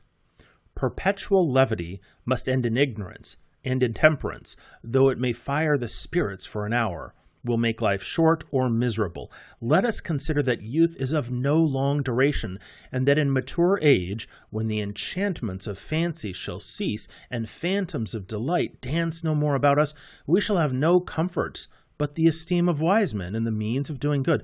Let us therefore stop, while to stop is in our power. Let us live as men who are sometime to grow old, and to whom it will be the most dreadful of all evils to recount their past years by follies, and to be reminded of their former luxuriance of health only by the maladies which riot has produced." They stared a while in silence one upon another, and at last drove him away by a general chorus of continued laughter. The consciousness that his sentiments were just and his intention kind was scarcely sufficient to support him against the horror of derision, but he recovered his tranquility and pursued his search. Chapter 18. The Prince finds a wise and happy man. As he was one day walking in the street, he saw a spacious building, which all were by the open doors invited to enter. He followed the stream of people, and found it a hall or school of declamation, in which professors read lectures to their auditory. He fixed his eye upon a sage raised above the rest, who discoursed with great energy on the government of the passions. His look was venerable, his action graceful, his pronunciation clear, and his diction elegant. He showed with great strength of sentiment and variety of illustration that human nature is degraded and debased when the lower faculties predominate over the higher, that when fancy, the parent of passion, usurps the dominion of the mind, nothing ensues but the natural effect of unlawful government, perturbation, and confusion, that she betrays the fortresses of the intellect to rebels and excites her children to sedition against their lawful sovereign. He compared reason to the sun, of which the light is constant, uniform, and lasting, and fancy to a meteor of bright but transitory luster, irregular in its motion and delusive in its direction. He then communicated the various precepts given from time to time for the conquest of passion, and displayed the happiness of those who had obtained the important victory, after which man is no longer the slave of fear nor the fool of hope, is no more emaciated by envy, inflamed by anger, emasculated by tenderness, or depressed by grief, but walks on calmly through the tumults or privacies of life, as the sun pursues alike his course through the calm or stormy sky. He enumerated many examples of heroes, immovable by pain or pleasure, who looked with indifference on those modes or accidents to which the vulgar give the names of good and evil. He exhorted his hearers to lay aside their prejudices and arm themselves against the shafts of malice or misfortune by invulnerable patience, concluding that this state only was happiness, and that this happiness was in everyone's power. Rasselas listened to him with the veneration due to the instructions of a superior being, and, waiting for him at the door, humbly implored the liberty of visiting so great a master of true wisdom. The lecturer hesitated a moment, when Rasselas put a purse of gold into his hand, which he received with a mixture of joy and wonder. "I have found," said the prince at his return to Imlok, "a man who can teach all that is necessary to be known, who, from the unshaken throne of rational fortitude, looks down on the scenes of life changing beneath him. He speaks, and attention watches his lips. He reasons, and conviction closes his periods. This man shall be my future guide. I will learn his doctrines and imitate his life. Be not too hasty, said Imlok, to trust or to admire the teachers of morality. They discourse like angels, but they live like men. Rasselas, who could not conceive how any man could reason so forcibly without feeling the cogency of his own arguments, paid his visit in a few days and was denied admission. He had now learned the power of money and made his way by a piece of gold to the inner apartment, where he found the philosopher in a room half darkened, with his eyes misty and his face pale. "Sir," said he, "you are come at a time when all human friendship is useless. What I suffer cannot be remedied. What I have lost cannot be supplied. My daughter, my only daughter, from whose tenderness I expected all the comforts of my age, died last night of a fever. My views, my purposes, my hopes are at an end. I am now a lonely being, disunited from society." "Sir," said the prince, "mortality is an event by which a wise man can never be surprised. We know that death is always near, and it should therefore always be expected." "Young man," answered the philosopher, "you speak like one that has never felt the pangs of separation." "Have you then forgotten the precepts," said Rasselas, "which you so powerfully enforced? Has wisdom no strength to arm the heart against calamity? Consider that external things are naturally variable, but truth and reason are always the same." "What comfort," said the mourner, "can truth and reason afford me? Of what effect are they now but to tell me that my daughter will not be restored?" The prince, whose humanity would not suffer him to insult misery with reproof, went away, convinced of the emptiness of rhetorical sounds and the inefficacy of polished periods and studied sentences. Chapter 19. A Glimpse of Pastoral Life. He was still eager upon the same inquiry, and having heard of a hermit that lived near the lowest cataract of the Nile, and filled the whole country with the fame of his sanctity, resolved to visit his retreat, and inquire whether that felicity which public life could not afford was to be found in solitude, and whether a man whose age and virtue made him venerable could teach any peculiar art of shunning evils or enduring them.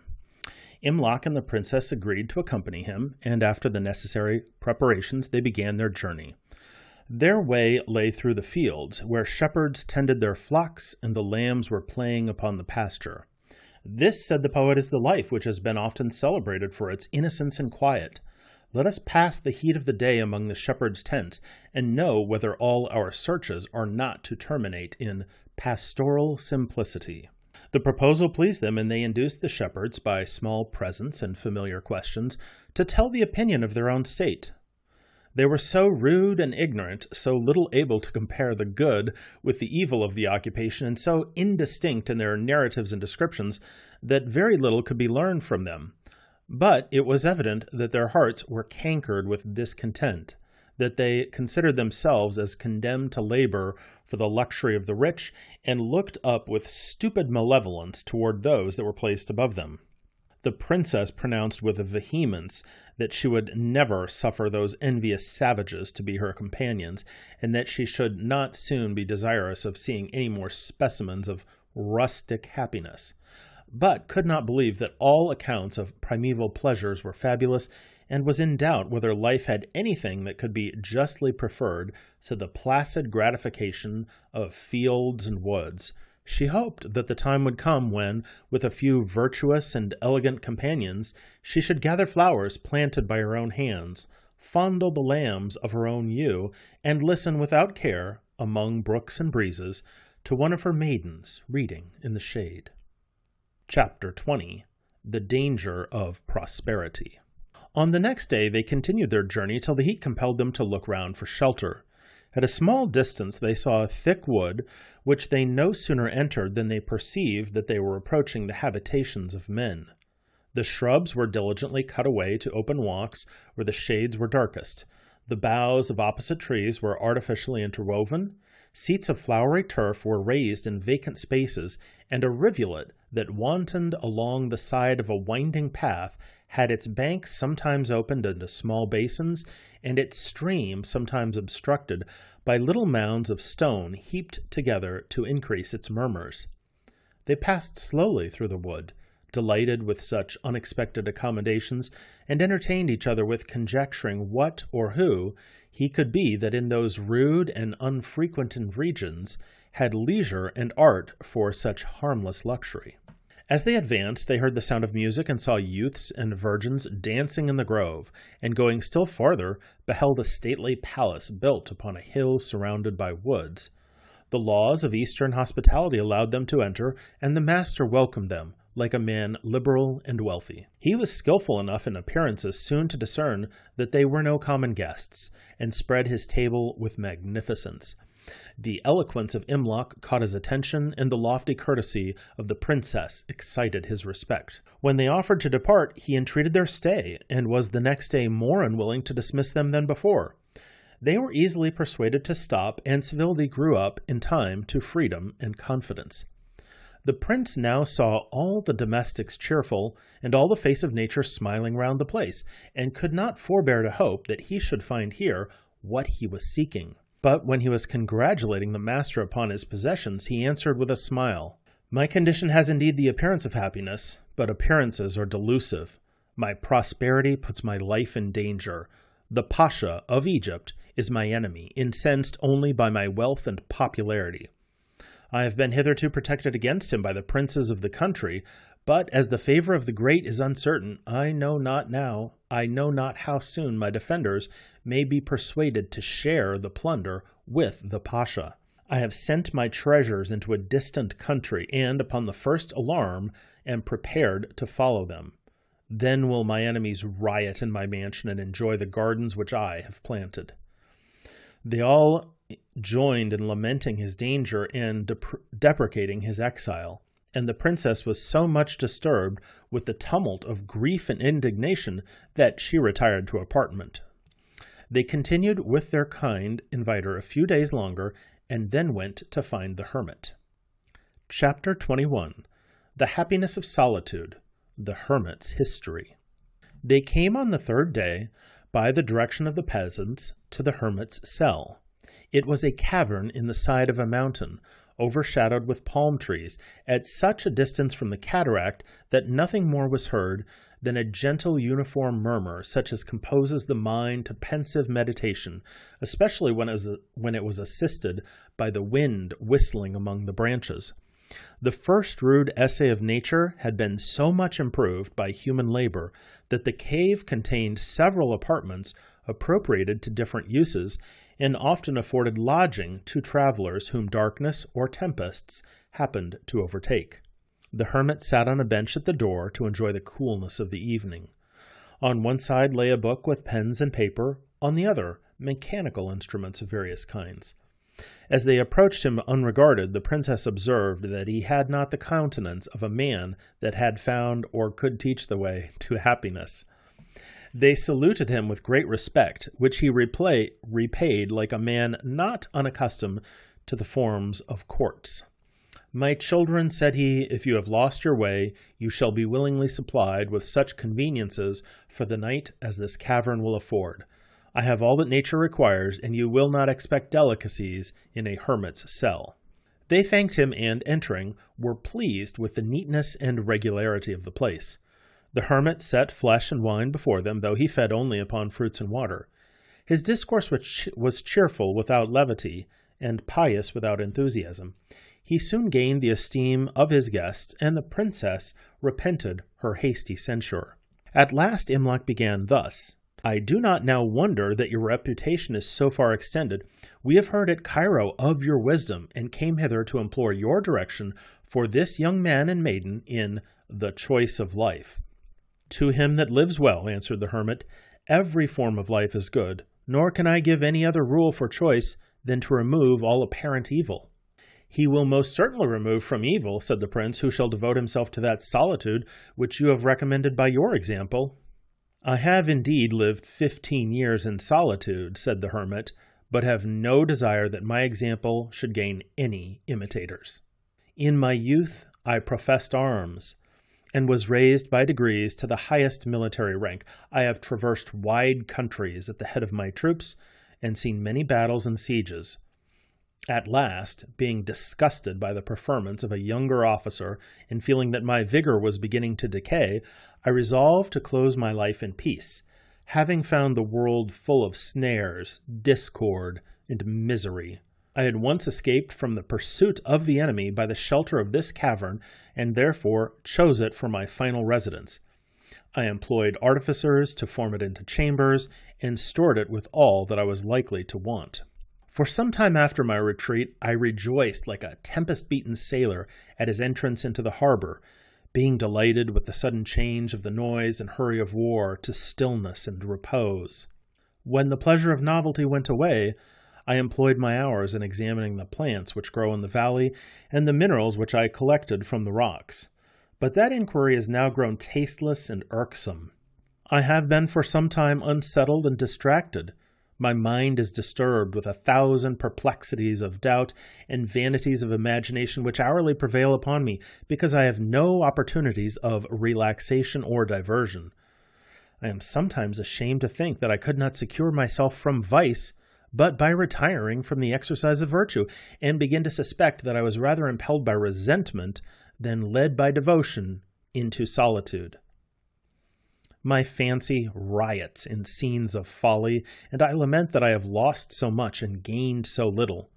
In solitude, if I escape the example of bad men, I want likewise the counsel and conversation of the good. I have been long comparing the evils with the advantages of society, and resolve to return into the world tomorrow. The life of a solitary man will be certainly miserable, but not certainly devout. They heard his resolution with surprise, but after a short pause offered to conduct him to Cairo. He dug up a considerable treasure, which he had hid among the rocks, and accompanied them to the city, on which, as he approached it, he gazed with rapture. Chapter 22. The happiness of a life led according to nature. Rasselas went often to an assembly of learned men, who met at stated times to unbend their minds and compare their opinions. Their manners were somewhat coarse, but their conversation was instructive, and their disputations acute, though sometimes too violent, and often continued till neither controvertist remembered upon what question he began. Some faults were almost general among them. Everyone was pleased to hear the genius or knowledge of another depreciated. In this assembly, Rasselas was relating his interview with the hermit, and the wonder with which he heard him censure a life of course which he had so deliberately chosen and so laudably followed. The sentiments of the hearers were various. Some were of opinion that the folly of his choice had been justly punished by condemnation to perpetual perseverance. One of the youngest among them, with great vehemence, pronounced him a hypocrite. Some talked of the right of society to the labor of individuals, and considered retirement as a desertion of duty. Others readily allowed that there was a time when the claims of the public were satisfied, and when a man might properly sequester himself to review his life and to purify his heart. One, who appeared more affected with the narrative than the rest, thought it likely that the hermit would, in a few years, go back to his retreat, and perhaps, if shame did not restrain or death intercept him, return once more from his retreat into the world. For the hope of happiness, said he, is so strongly impressed that the longest experience is not able to efface it. Of the present state, whatever it be, we feel and are forced to confess the misery, yet when the same state is again at a distance, imagination paints it as desirable. But the time will surely come when desire will no longer be our torment, and no man shall be wretched but by his own fault. This, said a philosopher who had heard him with tokens of great impatience, is the present condition of a wise man. The time is already come when none are wretched but by their own fault. Nothing is more idle than to inquire after happiness which nature has kindly placed within our reach. The way to be happy is to live according to nature, in obedience to that universal and unalterable law with which every heart is originally impressed, which is not written on it by precept, but engraven by destiny, not instilled by education, but infused at our nativity. He that lives according to nature will suffer nothing from the delusions or of hope or importunities of desire. He will receive and reject with equability of temper, and act or suffer as the reason of things shall alternately prescribe. Other men may amuse themselves with subtle definitions or intricate ratiocination. Let them learn to be wise by easier means. Let them observe the hind of the forest and the linnet of the grove. Let them consider the life of animals, whose motions are regulated by instinct. They obey their guide and are happy. Let us therefore at length cease to dispute and learn to live. Throw away the encumbrance of precepts, which they who utter them with so much pride and pomp do not understand, and carry with us this simple and intelligible maxim, that deviation from nature is deviation from happiness. When he had spoken, he looked around him with a placid air and enjoyed the consciousness of his own beneficence. "Sir," said the prince with great modesty, "as I, like all the rest of mankind, am desirous of felicity, my closest attention has been fixed upon your discourse. I doubt not the truth of a position which a man so learned has so confidently advanced. Let me only know what it is to live according to nature." "When I find young men so humble and docile," said the philosopher, "I can deny them no information which my studies have enabled me to afford.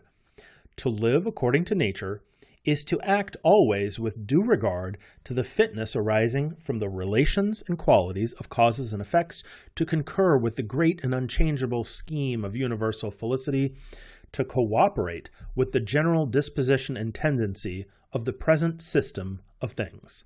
The prince soon found that this was one of the sages whom he should understand less as he heard him longer. He therefore bowed and was silent, and the philosopher, supposing him satisfied and the rest vanquished, rose up and departed with the air of a man that had cooperated with the present system.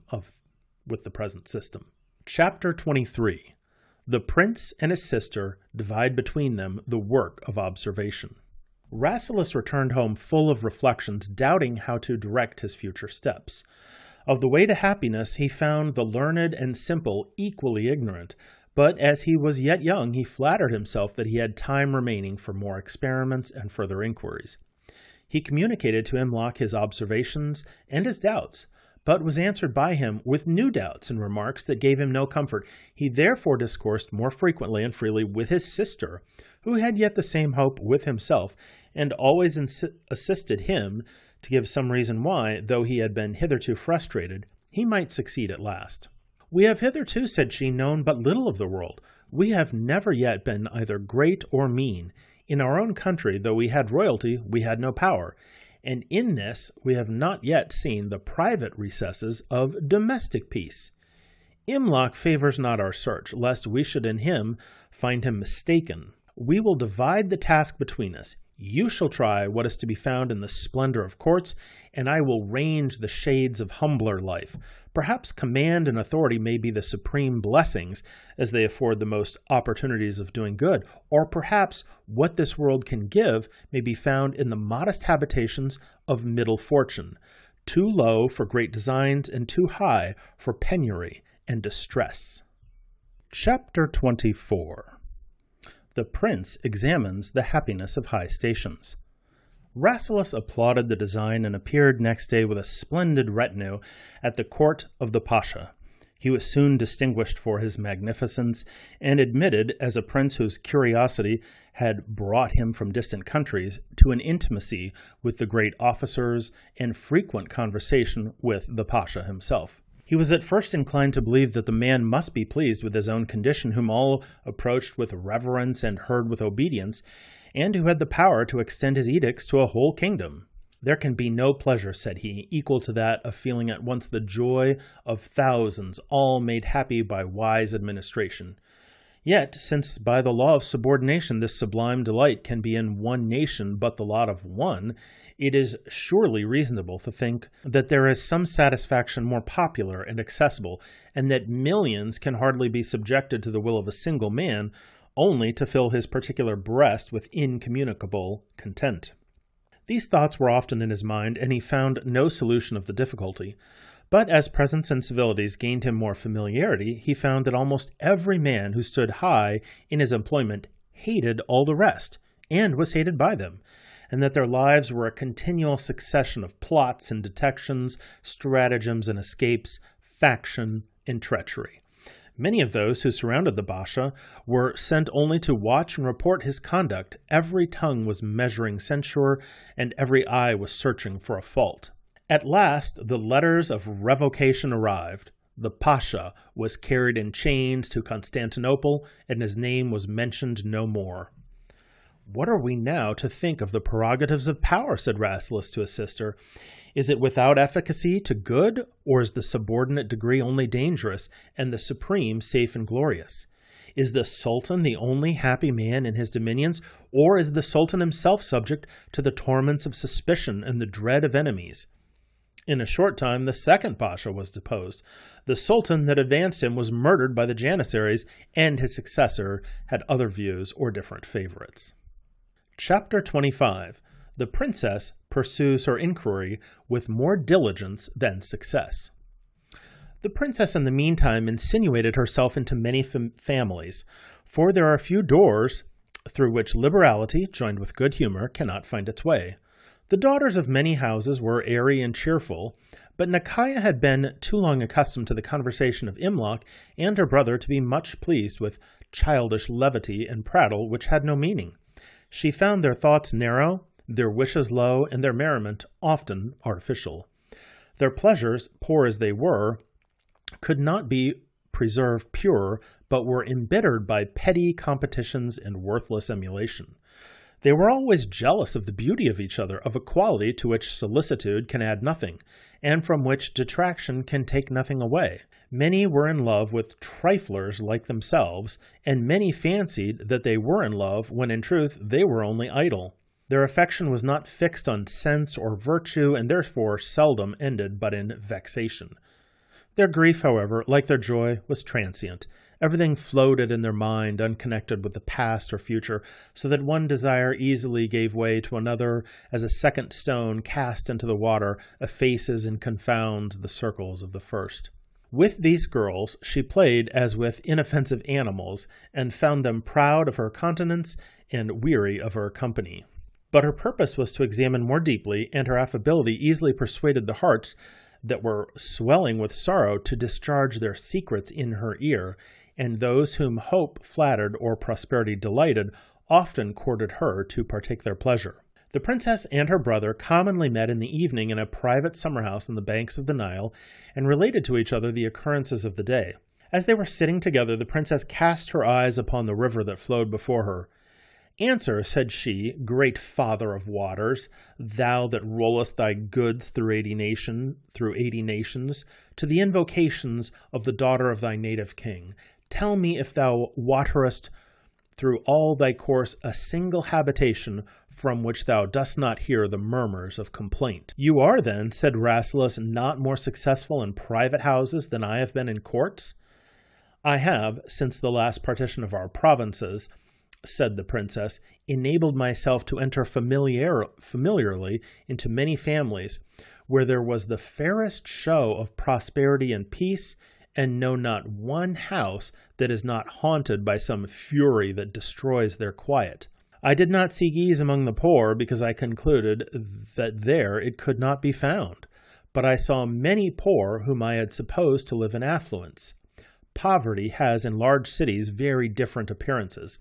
It is often concealed in splendor and often in extravagance. It is the care of a very great part of mankind to conceal their indigence from the rest. They support themselves by temporary expedients, and every day is lost in contriving for the morrow. This, however, was an evil which, though frequent, I saw with less pain, because I could relieve it. Yet some have refused my bounties, more offended with my quickness to detect their wants than pleased with my readiness to succor them, and others, whose exigencies compelled them to admit my kindness, have never been able to forgive their benefactress. Many, however, have been sincerely grateful without the ostentation of gratitude or the hope of other favors." Chapter 26. The princess continues her remarks upon private life. Nakaya, perceiving her brother's attention fixed, proceeded in her narrative. In families where there is or is not poverty, there is commonly discord. If a kingdom be, as Imlok tells us, a great family, a family likewise is a little kingdom, torn with factions and exposed to revolutions. An unpracticed observer expects the love of parents and children to be constant and equal. But this kindness seldom continues beyond the years of infancy. In a short time, the children become rivals to their parents, benefits are allowed by reproaches, and gratitude debased by envy. Parents and children seldom act in concert. Each child endeavors to appropriate the esteem or the fondness of the parents, and the parents, with yet less temptation, betray each other to their children. Thus, some place their confidence in the father and some in the mother, and by degrees the house is filled with artifices and feuds. The opinion of children and parents, of the young and the old, are naturally opposite, by the contrary effects of hope and despondency, of expectation and experience. Without crime or folly on either side, the colors of life in youth and age appear different, as the face of nature in spring and winter, and how can children credit the assertions of parents, which their own eyes show them to be false? Few parents act in such a manner as much to enforce their maxims by the credit of their lives. The old man trusts wholly to slow contrivance and gradual progression. The youth expects to force his way by genius, vigor, and precipitance. The old man pays regard to riches, and the youth reverences virtue. The old man deifies prudence, the youth commits himself to magnanimity and chance. The young man, who intends no ill, believes that none is intended, and therefore acts with openness and candor. But his father, having suffered the injuries of fraud, is impelled to suspect and too often allured to practice it. Age looks with anger on the temerity of youth, and youth with contempt on the scrupulosity of age. Thus parents and children, for the greatest part, live on to love less and less, and if those whom nature has thus closely united are the torments of each other, where shall we look for tenderness and consolations? Surely, said the prince, you must have been unfortunate in your choice of acquaintance. I am unwilling to believe that the most tender of all relations is thus impeded in its effects by natural necessity. Domestic discord, answered she, is not inevitably and fatally necessary, but yet it is not easily avoided. We seldom see that a whole family is virtuous. The good and the evil cannot well agree, and the evil can yet less agree with one another. Even the virtuous fall sometimes to variance, when their virtues are of different kinds and tending to extremes. In general, those parents have most reverence whom most deserve it, for he that lives well cannot be despised. Many other evils infest private life. Some are the slaves of servants whom they have trusted with their affairs. Some are kept in continual anxiety by the caprice of rich relations, whom they cannot please and dare not offend. Some husbands are imperious and some wives perverse.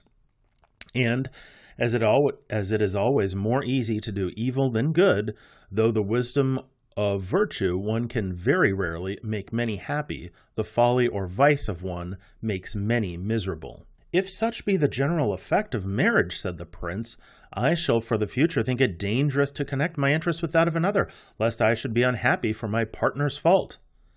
I have met, said the princess, with many who live single for that reason, but I never found that their prudence ought to raise envy.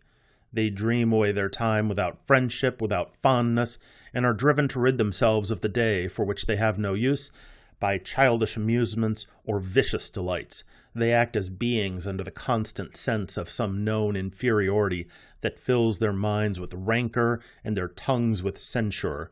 They are peevish at home and malevolent abroad, and as the outlaws of human nature make it their business and their pleasure to disturb that society which debars them from its privileges.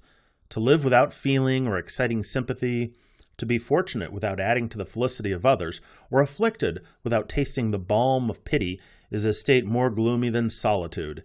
It is not retreat, but exclusion from mankind. Marriage has many pains, but celibacy has no pleasures. What then is to be done, said Rasselas. The more we inquire, the less we can resolve. Surely he is most likely to please himself that has no other inclination to regard. Chapter 27. Disquisition upon Greatness. The conversation had a short pause. The prince, having considered his sister's observation, told her that she had surveyed life with prejudice and supposed misery where she did not find it. "Your narrative," says he, "throws yet a darker gloom upon the prospects of futurity. The predictions of Imlok were but faint sketches of the evils painted by Nikaya. I have been lately convinced that quiet is not the daughter of grandeur of power, that her presence is not to be bought by wealth nor enforced by conquest. It is evident that as any man acts in a wider compass, he must be more exposed to opposition from enmity or miscarriage from chance. Whoever has many to please or to govern must use the ministry of many agents, some of whom will be wicked and some ignorant. By some he will be misled and by others betrayed. If he gratifies one, he will offend another. Those that are not favored will think themselves injured, and since favors cannot be conferred but upon few, the greater number will be always discontented." "The discontent," said the princess, "which is thus unreasonable, I hope that I shall always have spirit to despise, and you power to repress." "Discontent," answered Rasselas, "will not always be without reason under the most just and vigilant administration of public affairs. None, however attentive, can always discover that merit which indigence or faction may happen to obscure, and none, however powerful, can always reward it. Yet he that sees inferior desert advanced above him will naturally impute that preference to partiality or caprice, and indeed it can scarcely be hoped that any man, however magnanimous by nature or exalted by condition, will be able to persist forever in fixed and inexorable justice of distribution. He will sometimes indulge his own affections and sometimes those of his favorites. He will permit some to please him who can never serve him. He will discover in those whom he loves qualities which in reality they do not possess, and to those from whom he receives pleasure, he will in his turn endeavor to give it. Thus will recommendations sometimes prevail which were purchased by money or by the more destructive bribery of flattery and servility. He that hath much to do will something do wrong, and of that wrong must suffer the consequences, and if it were possible that he should always act rightly, yet when such numbers are to judge of his conduct, the bad will censure and obstruct him by malevolence, and the good sometimes by mistake. The highest stations cannot therefore hope to be the abodes of happiness, which I would willingly believe to have fled from thrones and palaces to seats of humble privacy and placid obscurity. For what can hinder the satisfaction or intercept the expectations of him whose abilities are adequate to his employments, who sees with his own eyes the whole circuit of his influence, who chooses by his own knowledge all whom he trusts, and whom none are tempted to deceive by hope or fear? Surely he has nothing to do but to love and be loved, to be virtuous and be happy. "Whether perfect happiness would be procured by perfect goodness," said Nikaya, "this world will never afford an opportunity of deciding, but this at least may be maintained, that we do not always find visible happiness in proportion to visible virtue. All natural and almost all political evils are incident alike to the bad and good. They are confounded in the misery of a famine, and not much distinguished in the fury of a faction. They sink together in a tempest and are driven together from their country by invaders. All that virtue can afford is quietness of conscience and a steady prospect of a happier state. This may enable us to endure calamity with patience, but remember that patience must oppose pain." Chapter 28. Rasselas and Nikaya continue their conversation. "Dear Princess," said Rasselas, "you fall into the common errors of exaggeratory declamation by producing in a familiar disquisition examples of national calamities and scenes of extensive misery which are found in books rather than in the world, and which, as they are horrid, are ordained to be rare. Let us not imagine evils which we do not feel, nor injure life by misrepresentations. I cannot bear that querulous eloquence which threatens every city with a siege like that of Jerusalem, that makes famine attend on every flight of locusts, and suspends pestilence on the wing of every blast that issues from the south. On necessary and inevitable evils which overwhelm kingdoms, at once all disputation is vain. When they happen, they must be endured. But it is evident that these bursts of universal distress are more dreaded than felt. Thousands and tens of thousands flourish in youth and wither in age without the knowledge of any other than domestic evils, and share the same pleasures and vexations, whether their kings are mild or cruel, whether the armies of their country pursue their enemies or retreat before them. While courts are disturbed with intestine competitions and ambassadors are negotiating in foreign countries, the smith still plies his anvil, and the husbandman drives his plow forward. The necessaries of life are required and obtained, and the successive businesses of the season continue to make its wonted revolutions. Let us cease to consider what perhaps may never happen, and what, when it shall happen, will laugh at human speculation. We will not endeavor to modify the motions of the elements or to fix the destiny of kingdoms. It is our business to consider what beings like us may perform, each laboring for his own happiness by promoting within his circle, however narrow, the happiness of others. Marriage is evidently the dictate of nature. Men and women were made to be the companies of each other, and therefore I cannot be persuaded but that marriage is one of the means of happiness. I know not, said the princess, whether marriage be more than one of the innumerable modes of human misery. When I see and reckon the various forms of connubial infelicity, the unexpected causes of lasting discord, the diversities of temper, the oppositions of opinion, the rude collisions of contrary desire, where both are urged by violent impulses, the obstinate contest of disagreeing virtues, where both are supported by consciousness of good intention, I am sometimes disposed to think, with the severer casuists of most nations, that marriage is rather permitted than approved, and that none, but by the instigation of a passion too much indulged, entangle themselves with indissoluble compact. You seem to forget, replied Rasselas, that you have even now represented celibacy as less happy than marriage. Both conditions may be bad, but they cannot both be worse. Thus it happens, when wrong opinions are entertained, that they mutually destroy each other and leave the mind open to truth. I did not expect, answered the princess, to hear that imputed to falsehood, which is the consequence only of frailty. To the mind, as to the eye, it is difficult to compare with exactness objects vast in their extent and various in their parts.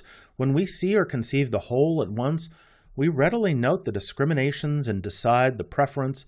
But of two systems, of which neither can be surveyed by any human being in its full compass of magnitude and multiplicity of complication, where is the wonder that, judging of the whole by parts, I am alternately affected by one and the other, as either presses on my memory or fancy?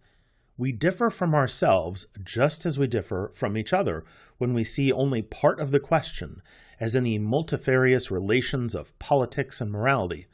But when we perceive the whole at once, as in numerical computations, all agree in one judgment, and none ever varies in his opinion.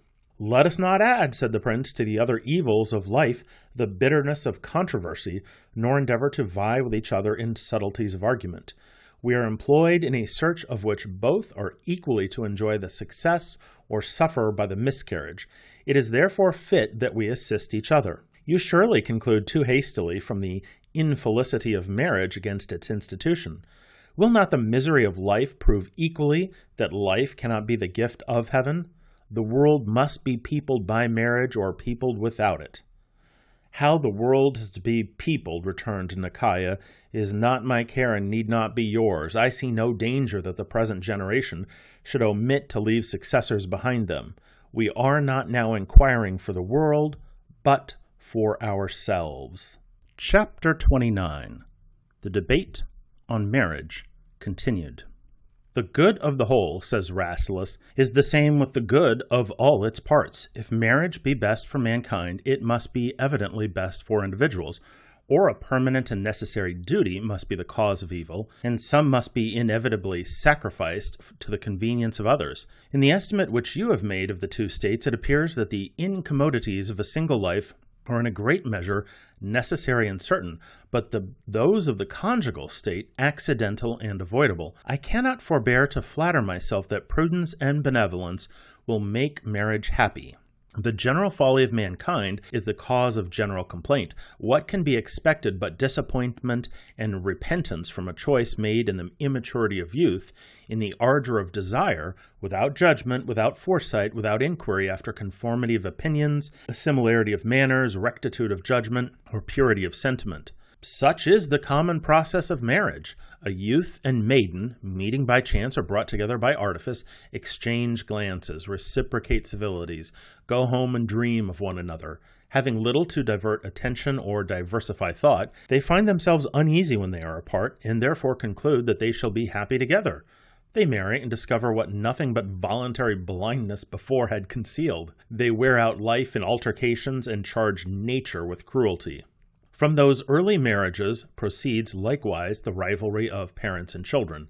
The son is eager to enjoy the world before the father is willing to forsake it, and there is hardly room at once for 2 generations. The daughter begins to bloom before the mother can be content to fade, and neither can forbear to wish for the absence of the other. Surely all these evils may be avoided by that deliberation and delay which prudence prescribes to irrevocable choice. In the variety and jollity of youthful pleasures, life may be well enough supported without the help of a partner. Longer time will increase experience, and wider views will allow better opportunities of inquiry and selection. One advantage at least will be certain: the parents will be visibly older than their children.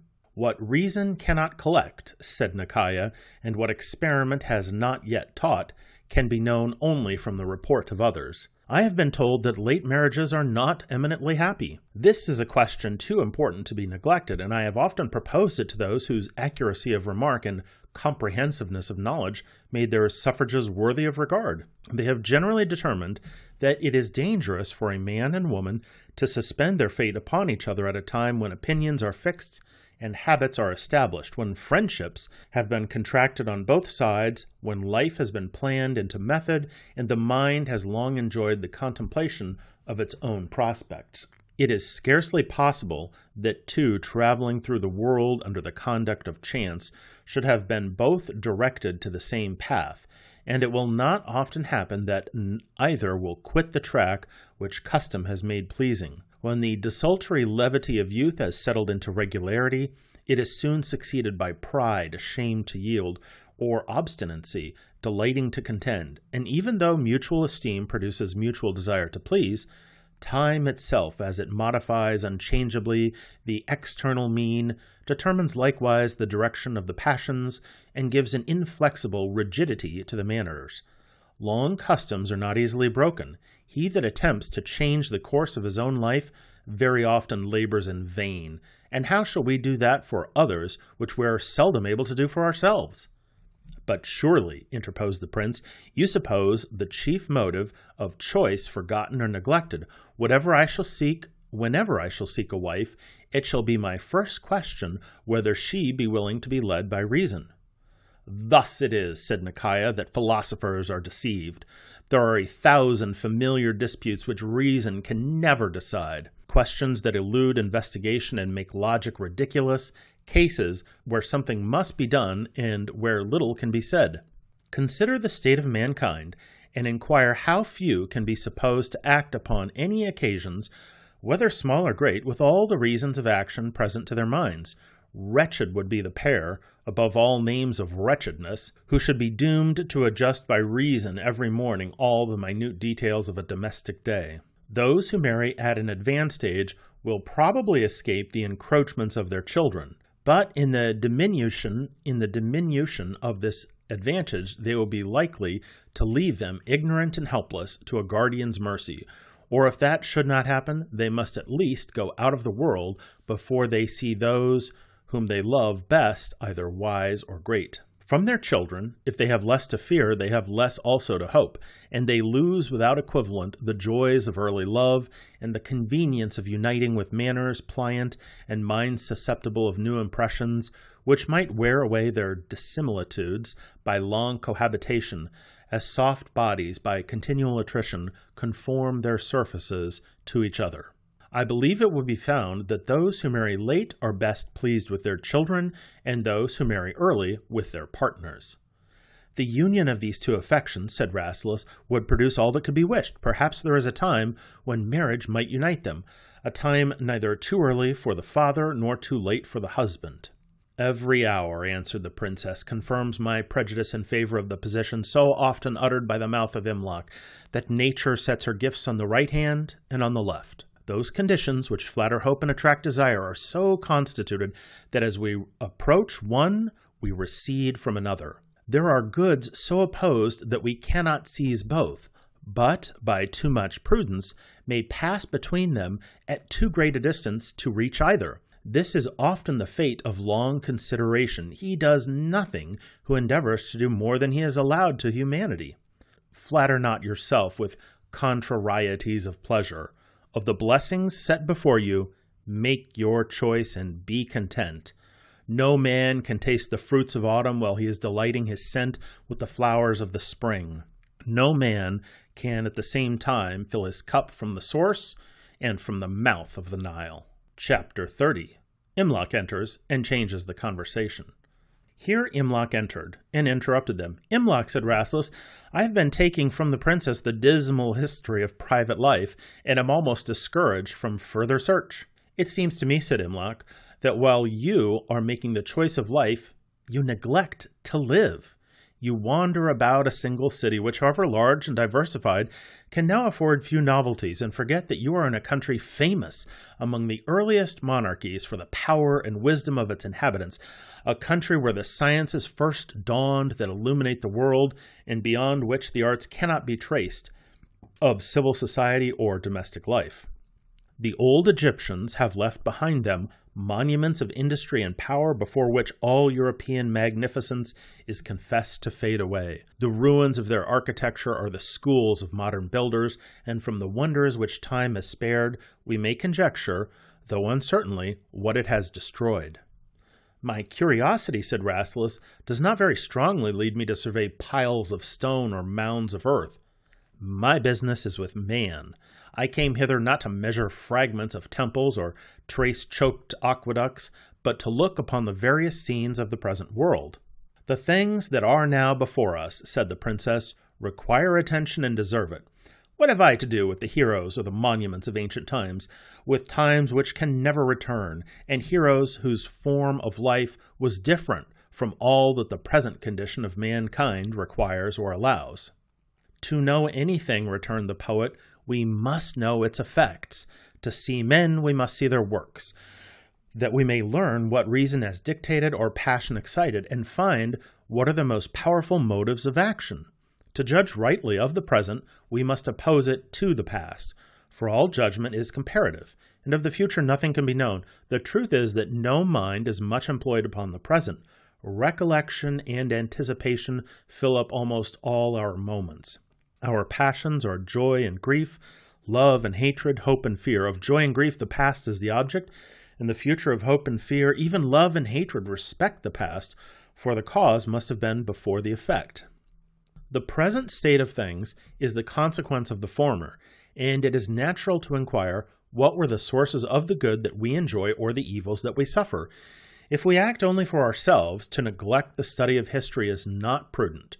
If we are entrusted with the care of others, it is not just. Ignorance, when it is voluntary, is criminal, and he may properly be charged with evil who refuses to learn how he might prevent it. There is no part of history so generally useful as that which relates to the progress of the human mind, the gradual improvement of reason, the successive advances of science, the vicissitudes of learning and ignorance, which are the light and darkness of thinking beings, the extinction and resuscitation of arts, and the revolutions of the intellectual world. If accounts of battles and invasions are peculiarly the business of princes, the useful or elegant arts are not to be neglected. Those who have kingdoms to govern have understandings to cultivate. Example is always more efficacious than precept. A soldier is formed in war, and a painter must copy pictures. In this, contemplative life has the advantage. Great actions are seldom seen, but the labors of art are always at hand for those who desire to know what art has been able to perform. When the eye or the imagination is struck with any uncommon work, the next transition of an active mind is to the means by which it was performed. Here begins the true use of such contemplation. We enlarge our comprehension by new ideas, and perhaps recover some art lost to mankind, or learn what is less perfectly known in our own country. At least we compare our own with former times, and either rejoice at our improvements, or, what is the first motion toward good, discover our defects. I am willing, said the prince, to see all that can deserve my search. And I, said the princess, shall rejoice to learn something of the manners of antiquity. The most pompous monument of Egyptian greatness, and one of the most bulky works of manual industry, said Imlok, are the pyramids, fabrics raised before the time of history, and of which the earliest narratives afford us only uncertain traditions. Of these the greatest is still standing, very little injured by time. Let us visit them tomorrow, said Micaiah. I have often heard of the pyramids, and shall not rest till I have seen them within and without with my own eyes. Chapter 31. They visit the pyramids. The resolution being thus taken, they set out the next day. They laid tents upon their camels, being resolved to stay among the pyramids till their curiosity was fully satisfied. They traveled gently, turned aside to everything remarkable, stopped from time to time and conversed with the inhabitants, and observed the various appearances of towns ruined and inhabited, of wild and cultivated nature. When they came to the Great Pyramid, they were astonished at the extent of the base and the height of the top. Imlok explained to them the principles upon which the pyramidal form was chosen for a fabric intended to coextend its duration with that of the world. He showed that its gradual diminution gave it such stability as defeated all the common attacks of the elements, and could scarcely be overthrown by earthquakes themselves, the least resistible of natural violence. A concussion that should shatter the pyramid would threaten the dissolution of the continent. They measured all its dimensions and pitched their tents at its foot. Next day they prepared to enter its interior apartments, and having hired the common guides, climbed up to the first passage, when the favorite of the princess, looking into the cavity, stepped back and trembled. "Pekua," said the princess, "of what art thou afraid?" "Of the narrow entrance," answered the lady, "in the dreadful gloom. I dare not enter a place which must surely be inhabited by unquiet souls.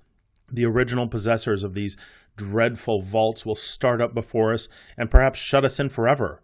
She spoke and threw her arms around the neck of her mistress. "If all your fears be of apparition," said the prince, "I promise you safety. There is no danger from the dead. He that is once buried will be seen no more." "That the dead are seen no more," said Imlok, "I will not undertake to maintain, against the concurrent and unvaried testimony of all ages and of all nations. There is no people, rude or learned, among whom apparitions of the dead are not related and believed. This opinion, which perhaps prevails as far as human nature is diffused, could become universal only by its truth. Those that never heard of one another would not have agreed in a tale which nothing but experience can make credible. That it is doubted by single cavillers can very little weaken the general evidence, and some who deny it with their tongues confess it by their fears. Yet I do not mean to add new terrors to those which have already seized upon Pekua. There can be no reason why specters should haunt the pyramid more than other places, or why they should have power or will to hurt innocence and purity. Our entrance is no violation of their privileges. We can take nothing from them. How then can we offend them?" "My dear Pekua," said the princess, "I will always go before you, and Imlok shall follow you. Remember that you are the companion of the princess of Abyssinia." "If the princess is pleased that her servant should die," returned the lady, "let her command some death less dreadful than enclosure in this horrid cavern. You know I dare not disobey you. I must go if you command me. But if I once enter, I never shall come back." The princess saw that her fear was too strong for expostulation or reproof, and embracing her, told her that she should stay in the tent till their return. Pekua was not yet satisfied, but entreated the princess not to pursue so dreadful a purpose as that of entering the recesses of the pyramids. "Though I cannot teach courage," said Micaiah, "I must not learn cowardice, nor leave at last undone what I came hither only to do." Chapter 32. They enter the pyramid. Pekua descended to the tents, and the rest entered the pyramid. They passed through the galleries, surveyed the vaults of marble, and examined the chest in which the body of the founder is supposed to have been deposited. They then sat down in one of the most spacious chambers to rest a while, before they attempted to return. "We have now," said Imlok, gratified our minds with an exact view of the greatest work of man except the wall of China. Of the wall, it is very easy to assign the motive. It secured a wealthy and timorous nation from the incursions of barbarians, whose unskillfulness in the arts made it easier for them to supply their wants by rapine than by industry, and from time to time poured in upon the inhabitants of peaceful commerce as vultures descend upon domestic fowl. Their celerity and fierceness made the wall necessary, and their ignorance made it efficacious. But for the pyramids, no reason has ever been given adequate to the cost and labor of the work. The narrowness of the chambers proves that it could afford no retreat from enemies, and treasures might have been reposited at far less expense with equal security. It seems to have been erected only in compliance with that hunger of imagination that preys incessantly upon life and must be always appeased by some employment. Those who have already all that they can enjoy must enlarge their desires. He that is built for use, till use is supplied, must begin to build for vanity, and extend his plan to the utmost power of human performance, that he may not soon be reduced to form another wish. I consider this mighty structure as a monument of the insufficiency of human enjoyments. A king whose power is unlimited and whose treasures surmount all real and imaginary wants is compelled by solace by the erection of a pyramid, the satiety of dominion and tastelessness of pleasure, and to amuse the tediousness of declining life by seeing thousands laboring without end, and one stone for no purpose laid upon another. Whoever thou art that, not content with a moderate condition, imaginest happiness in royal magnificence, and dreamest that command or riches can feed the appetite of novelty with perpetual gratifications, survey the pyramids and confess thy folly. Chapter 33. The Princess Meets with an Unexpected Misfortune. They rose up and returned through the cavity at which they had entered, and the princess prepared for her favorite a long narrative of dark labyrinths and costly rooms, and of the different impressions which the varieties of the way had made upon her. But when they came to their train, they found everyone silent and dejected. The men discovered shame and fear in their countenances, and the women were weeping in their tents. What had happened they did not try to conjecture, but immediately inquired.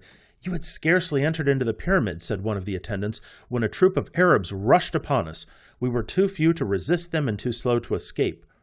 They were about to search the tents, set us on our camels, and drive us along before them, when the approach of some Turkish horsemen put them to flight.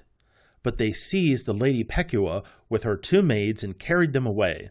The Turks are now pursuing them by our instigation, but I fear they will not be able to overtake them." The princess was overpowered with surprise and grief. Rasselas, in the first heat of his resentment, ordered his servants to follow him and prepared to pursue the robbers with his saber in his hand.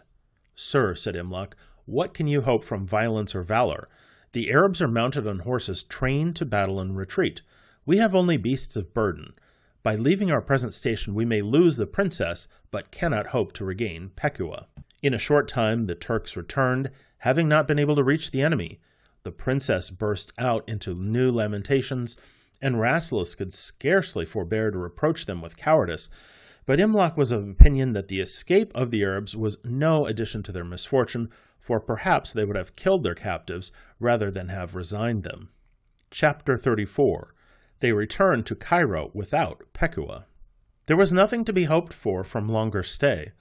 They returned to Cairo, repenting of their curiosity, censuring the negligence of the government, lamenting their own rashness, which had neglected to procure a guard, imagining many expedients by which the loss of Pekua might have been prevented, and resolving to do something for her recovery, though none could find anything proper to be done. Nakaya retired to her chamber, where her women attempted to comfort her by telling her that all had their troubles, and that Lady Pekua had enjoyed much happiness in the world for a long time, and might reasonably expect a change of fortune. They hoped that some good would befall her wheresoever she was, and that their mistress would find another friend who might supply her place. The princess made them no answer, and they continued the form of condolence, not much grieved in their hearts that the favorite was lost. Next day the prince presented to the Basha a memorial of the wrong which he had suffered and a petition for redress. The Basha threatened to punish the robbers, but did not attempt to catch them, nor indeed could any account or description be given by which they might direct the pursuit. It soon appeared that nothing would be done by authority. Governors, being accustomed to hear of more crimes than they can punish and more wrongs than they can redress, set themselves at ease by indiscriminate negligence and presently forget the request when they lose sight of the petitioner. Imlok then endeavored to gain some intelligence by private agents. He found many who pretend to know an exact knowledge of all the haunts of the Arabs and to regular correspondence with their chiefs, and who readily undertook the recovery of Pekuah. Of these, some were furnished with money for their journey and came back no more. Some were liberally paid for accounts which a few days discovered to be false. But the princess could not suffer any means, however improbable, to be left untried. While she was doing something, she kept her hope alive. As one expedient failed, another was suggested. When one messenger returned unsuccessful, another was dispatched to a different quarter. 2 months had now passed, and of Pekuah nothing had been heard. The hopes which they had endeavored to raise in each other grew more languid, and the princess, when she saw nothing more to be tried, sunk down inconsolable in hopeless dejection. 1,000 times she reproached herself with the easy compliance by which she permitted her favorite to stay behind her. Had not my fondness, said she, lessened my authority, Pekuah had not dared to talk of her terrors. She ought to have feared me more than spectres. A severe look would have overpowered her. A peremptory command would have compelled her obedience. Why did foolish indulgence prevail upon me? Why did I not speak and refuse to hear? Great princess, said Imlok, do not reproach yourself for your virtue, or consider that as blamable by which evil has accidentally been caused. Your tenderness for the timidity of Pekuah was generous and kind. When we act according to our duty, we commit the events to him, by whose laws our actions are governed, and who will suffer none to be finally punished for obedience. When, in prospect of some good, whether natural or moral, we break the rules prescribed us, we withdraw from the direction of superior wisdom, and take all consequences upon ourselves. Man cannot so far know the connection of causes and events as that he may venture to do wrong in order to do right.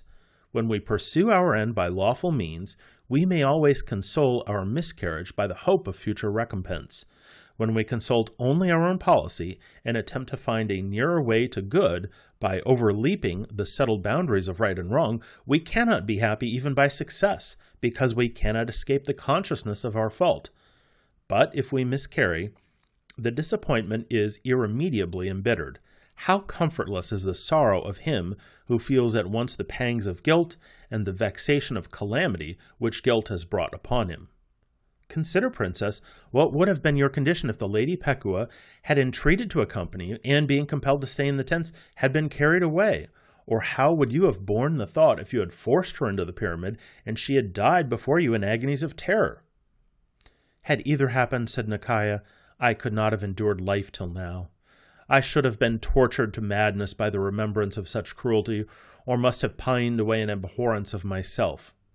This, at least, said Imlok, is the present reward of virtuous conduct, that no unlucky consequence can oblige us to repent it.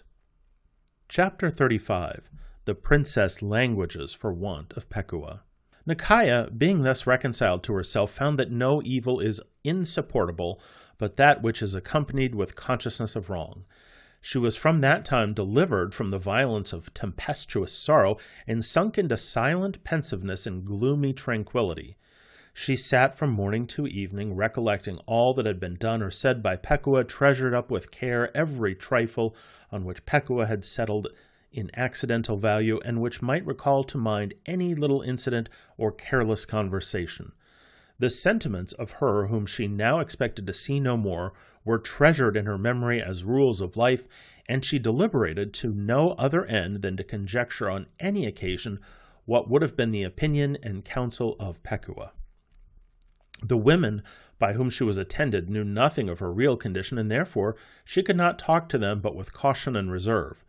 She began to remit her curiosity, having no great desire to collect notions, which she had no convenience of uttering. Rasselas endeavored first to comfort and afterward to divert her. He hired musicians, to whom she seemed to listen, but did not hear them, and procured masters to instruct her in various arts, whose lectures, when they visited her again, were again to be repeated. She had lost her taste of pleasure and her ambition of excellence, and her mind, though forced into short excursions, always recurred to the image of her friend. Imlok was every morning earnestly enjoined to renew his inquiries, and was asked every night whether he had yet heard of Pekua, till, not being able to return the princess the answer that she desired, he was less and less willing to come into her presence. She observed his backwardness, and commanded him to attend her. "You are not," said she, "to confound impatience with resentment, or to suppose that I charge you with negligence, because I repine at your unsuccessfulness. I do not much wonder at your absence. I know that the unhappy are never pleasing, and that all naturally avoid the contagion of misery. To hear complaints is wearisome alike to the wretched and the happy, for who would cloud by adventitious grief the short gleams of gaiety which life allows us, or who that is struggling under his own evils will add to them the miseries of another? The time is at hand when none shall be disturbed any longer by the sighs of Nakaya. My search after happiness is now at an end. I am resolved to retire from the world with all its flatteries and deceits, and will hide myself in solitude, without any other care than to compose my thoughts and regulate my hours by a constant succession of innocent occupations, till, with a mind purified from earthly desires, I shall enter into that state to which all are hastening, and in which I hope again to enjoy the friendship of Pekua." "Do not entangle your mind," said Imlok, "by irrevocable determinations, nor increase the burden of life by a voluntary accumulation of misery. The weariness of retirement will continue to increase when the loss of Pekua is forgot. That you have been deprived of one pleasure is no very good reason for rejection of the rest." "Since Pekua was taken from me," said the princess, "I have no pleasure to reject or to retain. She that has no one to love or trust has little to hope. She wants the radical principle of happiness. We may perhaps allow that what satisfaction this world can afford must arise from the conjunction of wealth, knowledge, and goodness. Wealth is nothing but as it is bestowed, and knowledge nothing but as it is communicated. They must therefore be imparted to others, and to whom could I now delight to impart them? Goodness affords the only comfort which can be enjoyed without a partner, and goodness may be practiced in retirement." "How far solitude may admit goodness or advance it, I shall not," replied Imlok, "dispute at present. Remember the confession of the pious hermit. You will wish to return into the world when the image of your companion has left your thoughts." "That time," said Nakaya, "will never come. The generous frankness, the modest obsequiousness, and the faithful secrecy of my dear Pekua will always be more missed as I shall live longer to see vice and folly." "The state of a mind oppressed with a sudden calamity," said Imlok, "is like that of the fabulous inhabitants of the new created earth, who, when the first night came upon them, supposed that day would never return. When the clouds of sorrow gather over us, we see nothing beyond them, nor can imagine how they will be dispelled. Yet a new day succeeded to the night, and sorrow is never long without a dawn of ease. But they who restrain themselves from receiving comfort do as the savages would have done had they put out their eyes when it was dark. Our minds, like our bodies, are in continual flux. Something is hourly lost, and something acquired. To lose much at once is inconvenient to either, but while the vital power remains uninjured, nature will find the means of reparation. Distance has the same effect on the mind as on the eye, and while we glide along the stream of time, whatever we leave behind us is always lessening, and that which we approach increasing in magnitude. Do not suffer life to stagnate. It will grow muddy for want of motion. Commit yourself again to the current of the world. Pekua will vanish by degrees. You will meet in your way some other favorite, or learn to diffuse yourself in general conversation." "At least," said the prince, "do not despair before all remedies have been tried. The inquiry after the unfortunate lady is still continued, and shall be carried on with yet greater diligence, on condition that you will promise to wait a year for the event without any unalterable resolution." Nakaya thought this a reasonable demand, and made the promise to her brother, who had been obliged by Imlok to require it. Imlok had, indeed, no great hope of regaining Pekua, but he supposed that if he could secure the interval of a year, the princess would be then in no danger of a cloister. Chapter 36. Pekua is still remembered, the progress of sorrow. Nikaya, seeing that nothing was omitted for the recovery of her favorite, and having by her promise set her intention of retirement at a distance, began imperceptibly to return to common cares and common pleasures. She rejoiced, without her own consent, at the suspension of her sorrows, and sometimes caught herself with indignation in the act of turning away her mind from the remembrance of her whom yet she resolved never to forget. She then appointed a certain hour of the day for meditation on the merits and fondness of Pekua, and for some weeks retired constantly at the time fixed, and returned with her eyes swollen and her countenance clouded. By degrees she grew less scrupulous, and suffered any important and pressing avocation to delay the tribute of daily tears. She then yielded to less occasions, and sometimes forgot what she was indeed afraid to remember, and at last wholly released herself from the duty of periodical affliction. Her real love of Pekua was not yet diminished. 1,000 occurrences brought her back to memory, and 1,000 wants, which nothing but the confidence of friendship can supply, made her frequently regretted. She therefore solicited Imlok never to desist from inquiry, and to leave no art of intelligence untried, that at least she might have the comfort of knowing that she did not suffer by negligence or sluggishness. Yet what, said she, is to be expected from our pursuit of happiness, when we find the state of life to be such that happiness itself is the cause of misery? Why should we endeavor to attain that of which the possession cannot be secured? I shall henceforward fear to yield my heart to excellence, however bright, or to fondness, however tender, lest I should lose again what I have lost in Pekua. Chapter 37. The Princess Hears News of Pekua. In 7 months, one of the messengers who had been sent away upon the day when the promise was drawn from the princess returned, after many unsuccessful rambles, from the borders of Nubia, with an account that Pekua was in the hands of an Arab chief who possessed a castle or fortress on the extremity of Egypt. The Arab, whose revenue was plunder, was willing to restore her, with her 2 attendants, for 200 ounces of gold. The price was no subject of debate. The princess was in ecstasies when she heard that her favorite was alive and might so cheaply be ransomed. She could not think of delaying for a moment Pekua's happiness or her own, but entreated her brother to send back the messenger with the sum required. Imlok, being consulted, was not very confident of the veracity of the relater, and was still more doubtful of the Arab's faith, who might, if he were too liberally trusted, detain at once the money and the captives. He thought it dangerous to put themselves in the power of the Arab by going into his district, and could not expect that the rover would so much expose himself as to come into the lower country, where he might be seized by the forces of the Pasha. It is difficult to negotiate where neither will trust, but Imlok, after some deliberation, directed the messenger to propose that Pekua might be conducted by 10 horsemen to the monastery of St. Anthony, which is situated in the deserts of Upper Egypt, where she should be met by the same number, and her ransom should be paid. That no time might be lost, as they expected that the proposal would not be refused, they immediately began their journey to the monastery, and when they arrived, Imlok went forward with the former messenger to the Arab's fortress. Rasselas was desirous to go with them, but neither his sister nor Imlok would consent.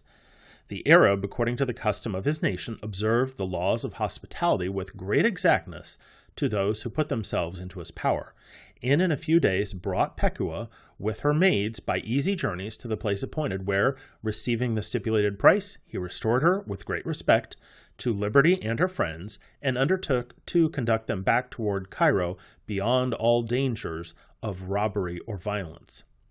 The princess and her favorite embraced each other with transport too violent to be expressed, and went out together to pour the tears of tenderness in secret, and exchange professions of kindness and gratitude. After a few hours they returned into the refectory of the convent, where, in the presence of the prior and his brethren, the prince required of Pekua the history of her adventures. Chapter 38. The Adventures of the Lady Pekua.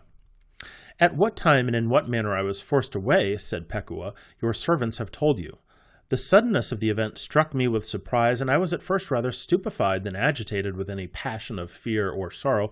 My confusion was increased by the speed and tumult of our flight, while we were followed by the Turks, who, as it seemed, soon despaired to overtake us, or were afraid of those whom they made a shadow of menacing.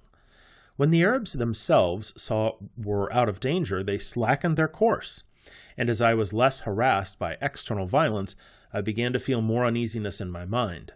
After some time we stopped near a spring shaded with trees, in a pleasant meadow, where we were set upon the ground and offered such refreshments as our masters were partaking. I was suffered to sit with my maids apart from the rest, and none attempted to comfort or insult us. Here I first began to feel the full weight of my misery. The girls sat weeping in silence, and from time to time looked on me for succor. I knew not what condition we were doomed, nor could conjecture where would be the place of our captivity, or whence to draw any hope of deliverance. I was in the hands of robbers and savages, and had no reason to suppose that their pity was more than their justice, or that they would forbear the gratification of any ardor or desire or caprice of cruelty. I, however, kissed my maids, and endeavored to pacify them by remarking that we were yet treated with decency, and since we were now carried beyond pursuit, there was no danger of violence to our lives. When we were to be set again on horseback, my maids clung round me and refused to be parted, but I commanded them not to irritate those who had us in their power.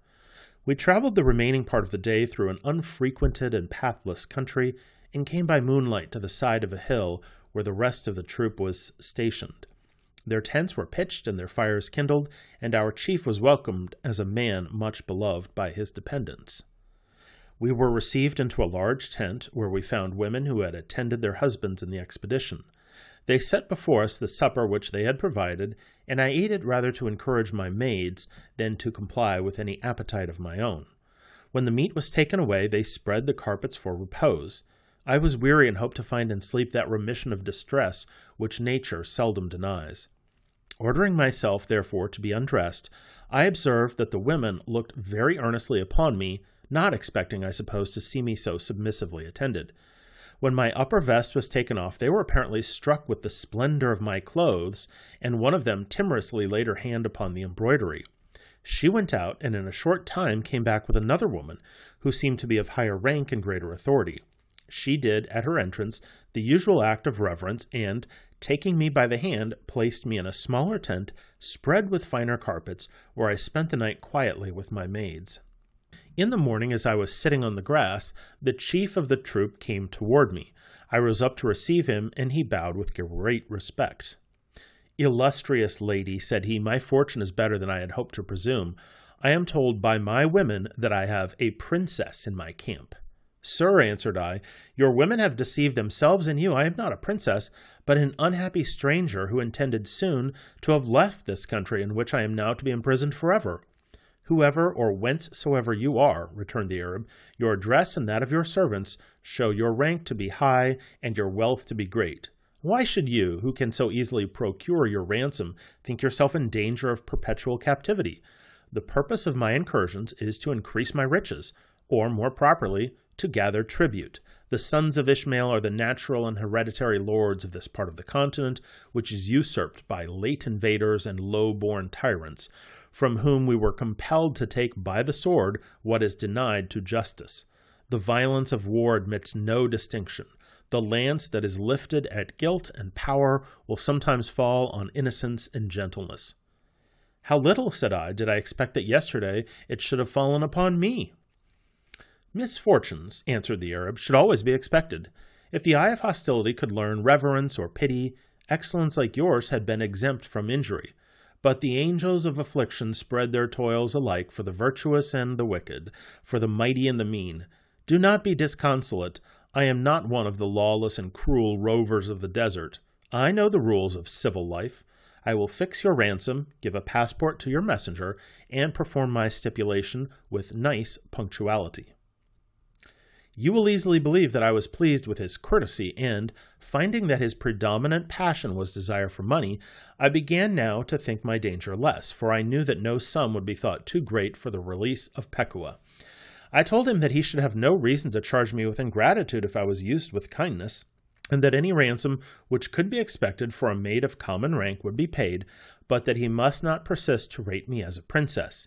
He said he would consider what he should demand, and then, smiling, bowed and retired. Soon after the women came about me, each contending to be more officious than the other, and my maids themselves were served with reverence. We traveled onward by short journeys. On the 4th day the chief told me that my ransom must be 200 ounces of gold, which I not only promised him, but told him that I would add 50 more if I and my maids were honorably treated. I never knew the power of gold before.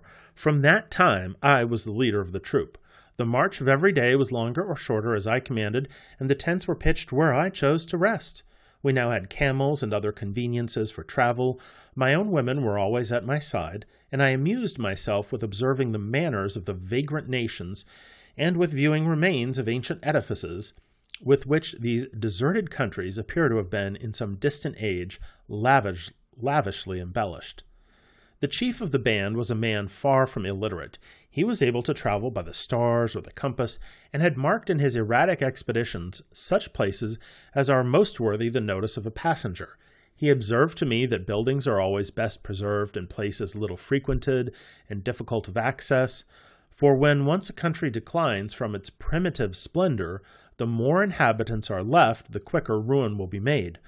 Walls supply stones more easily than quarries, and palaces and temples will be demolished to make stables of granite and cottages of porphyry. Chapter 39. The Adventures of Pekua continued. We wandered about in this manner for some weeks, either, as our chief pretended, for my gratification, or, as I rather suspected, for some convenience of his own. I endeavored to appear contented where sullenness and resentment would have been no use, and that endeavor conducted much to the calmness of my mind. But my heart was always with Micaiah, and the troubles of the night much overbalanced the amusements of the day. My women, who threw all their cares upon their mistress, set their minds at ease from the time when they saw me treated with respect, and gave themselves up to the incidental alleviations of our fatigue without solicitude or sorrow. I was pleased with their pleasure, and animated with their confidence. My condition had lost much of its terror since I found that the Arab ranged the country merely to get riches. Avarice is a uniform and tractable vice. Other intellectual distempers are different in different constitutions of mind. That which soothes the pride of one will offend the pride of another. But to the favor of the covetousness there is a ready way. Bring money, and nothing is denied. At last we came to the dwelling of our chief, a strong and spacious house, built with stone in an island of the Nile, which lies, as I was told, under the tropic. "Lady," said the Arab, "you shall rest after your journey a few weeks in this place, where you are to consider yourself as sovereign. My occupation is war. I have therefore chosen this obscure residence, from which I can issue unexpected, and to which I can retire unpursued. You may now repose in security. Here are few pleasures, but here is no danger." He then led me into the inner apartments, and seating me on the richest couch, bowed to the ground. His women, who considered me as a rival, looked on me with malignity, but being soon informed that I was a great lady detained only for my ransom, they began to vie with each other in obsequiousness and reverence. Being again comforted with new assurances of speedy liberty, I was for some days diverted from impatience by the novelty of the place. The turrets overlooked the country to a great distance, and afforded a view of many windings of the stream. In the day I wandered from one place to another, as the course of the sun varied the splendor of the prospect, and saw many things which I had never seen before. The crocodiles and river horses are common in this unpeopled region, and I often looked upon them with terror, though I knew they could not hurt me. For some time I expected to see mermaids and tritons, which, as Imlok has told me, the European travelers have stationed in the Nile, but no such beings ever appeared, and the Arab, when I inquired after them, laughed at my credulity. At night the Arab always attended me to a tower set apart for celestial observations, where he endeavored to teach me the names and courses of the stars. I had no great inclination to this study, but in appearance of attention was necessary to please my instructor, who valued himself for his skill, and in a little while I found some employment requisite to beguile the tediousness of time, which was to be passed always amidst the same objects. I was weary of looking in the morning on things from which I had turned away in the evening. I therefore was at least willing to observe the stars rather than do nothing, but could not always compose my thoughts, as was very often thinking on Micaiah when others imagined me contemplating the sky. Soon after, the Arab went upon another expedition, and then my only pleasure was to talk with my maids about the accident by which we were carried away, and the happiness we should all enjoy at the end of our captivity. "There were women in your Arab's fortress," said the princess. "Why did you not make them your companions, enjoy their conversation, and partake their diversions? In a place where they found business or amusement, why should you alone sit corroded with idle melancholy? Or why could not you bear for a few months that condition to which they were condemned for life?" "The diversions of the women," answered Pekuah, "were only childish play by which the mind accustomed to stronger operations could not be kept busy. I could do all which they delighted in doing by powers merely sensitive, while my intellectual faculties were flown to Cairo. They ran from room to room as a bird hops from wire to wire in his cage. They danced for the sake of motion as lambs frisk in a meadow. One sometimes pretended to be hurt that the rest might be alarmed, or hid herself that another might seek her. Part of their time passed in watching the progress of light bodies that floated on the river, and part in marking the various forms into which clouds broke in the sky. Their business was only needlework, in which I and my maids sometimes helped them, but you know that the mind will easily straggle from the fingers, nor will you suspect that captivity and absence from Nicaea could receive solace from silken flowers. Nor was much satisfaction to be hoped from their conversation. For of what could they be expected to talk? They had seen nothing, for they had lived from early youth in that narrow spot. Of what they had not seen, they could have no knowledge, for they could not read. They had no idea but of the few things that were within their view, and had hardly names for anything but their clothes and their food. As I bore a superior character, I was often called to terminate their quarrels, which I decided as equitably as I could. If it could have amused me to hear the complaints of each against the rest, I might have been often detained by long stories, but the motives of their animosity were so small that I could not listen without interrupting the tale. "How," said Rasselas, "can the Arab, whom you represented as a man of more than common accomplishments, take any pleasure in this seraglio, when it is filled with only women like these? Are they exquisitely beautiful?" "They do not," said Pekuah, "want that unaffecting and ignoble beauty which may subsist without sprightliness or sublimity, without energy of thought or dignity of virtue. But to a man like the Arab, such beauty was only a flower casually plucked and carelessly thrown away. Whatever pleasures he might find among them, they were not those of friendship or society. When they were playing about him, he looked on them with inattentive superiority. When they vied for his regard, he sometimes turned away disgusted. As they had no knowledge, their talk could take nothing from the tediousness of life. As they had no choice, their fondness or appearance of fondness excited in him neither pride nor gratitude. He was not exalted in his own esteem by the smiles of a woman who saw no other man, nor was much obliged by that regard of which he could never know the sincerity, and which he might often perceive to be exerted, not so much to delight him as to pain a rival. That which he gave, and they received, as love was only a careless distribution of superfluous time, such love as man can bestow upon that which he despises, such as has neither hope nor fear, neither joy nor sorrow. "You have reason, lady, to think yourself happy," said Imlok, "that you have been thus easily dismissed. How could a mind hungry for knowledge be willing, in an intellectual famine, to lose such a banquet as Pekuah's conversation?"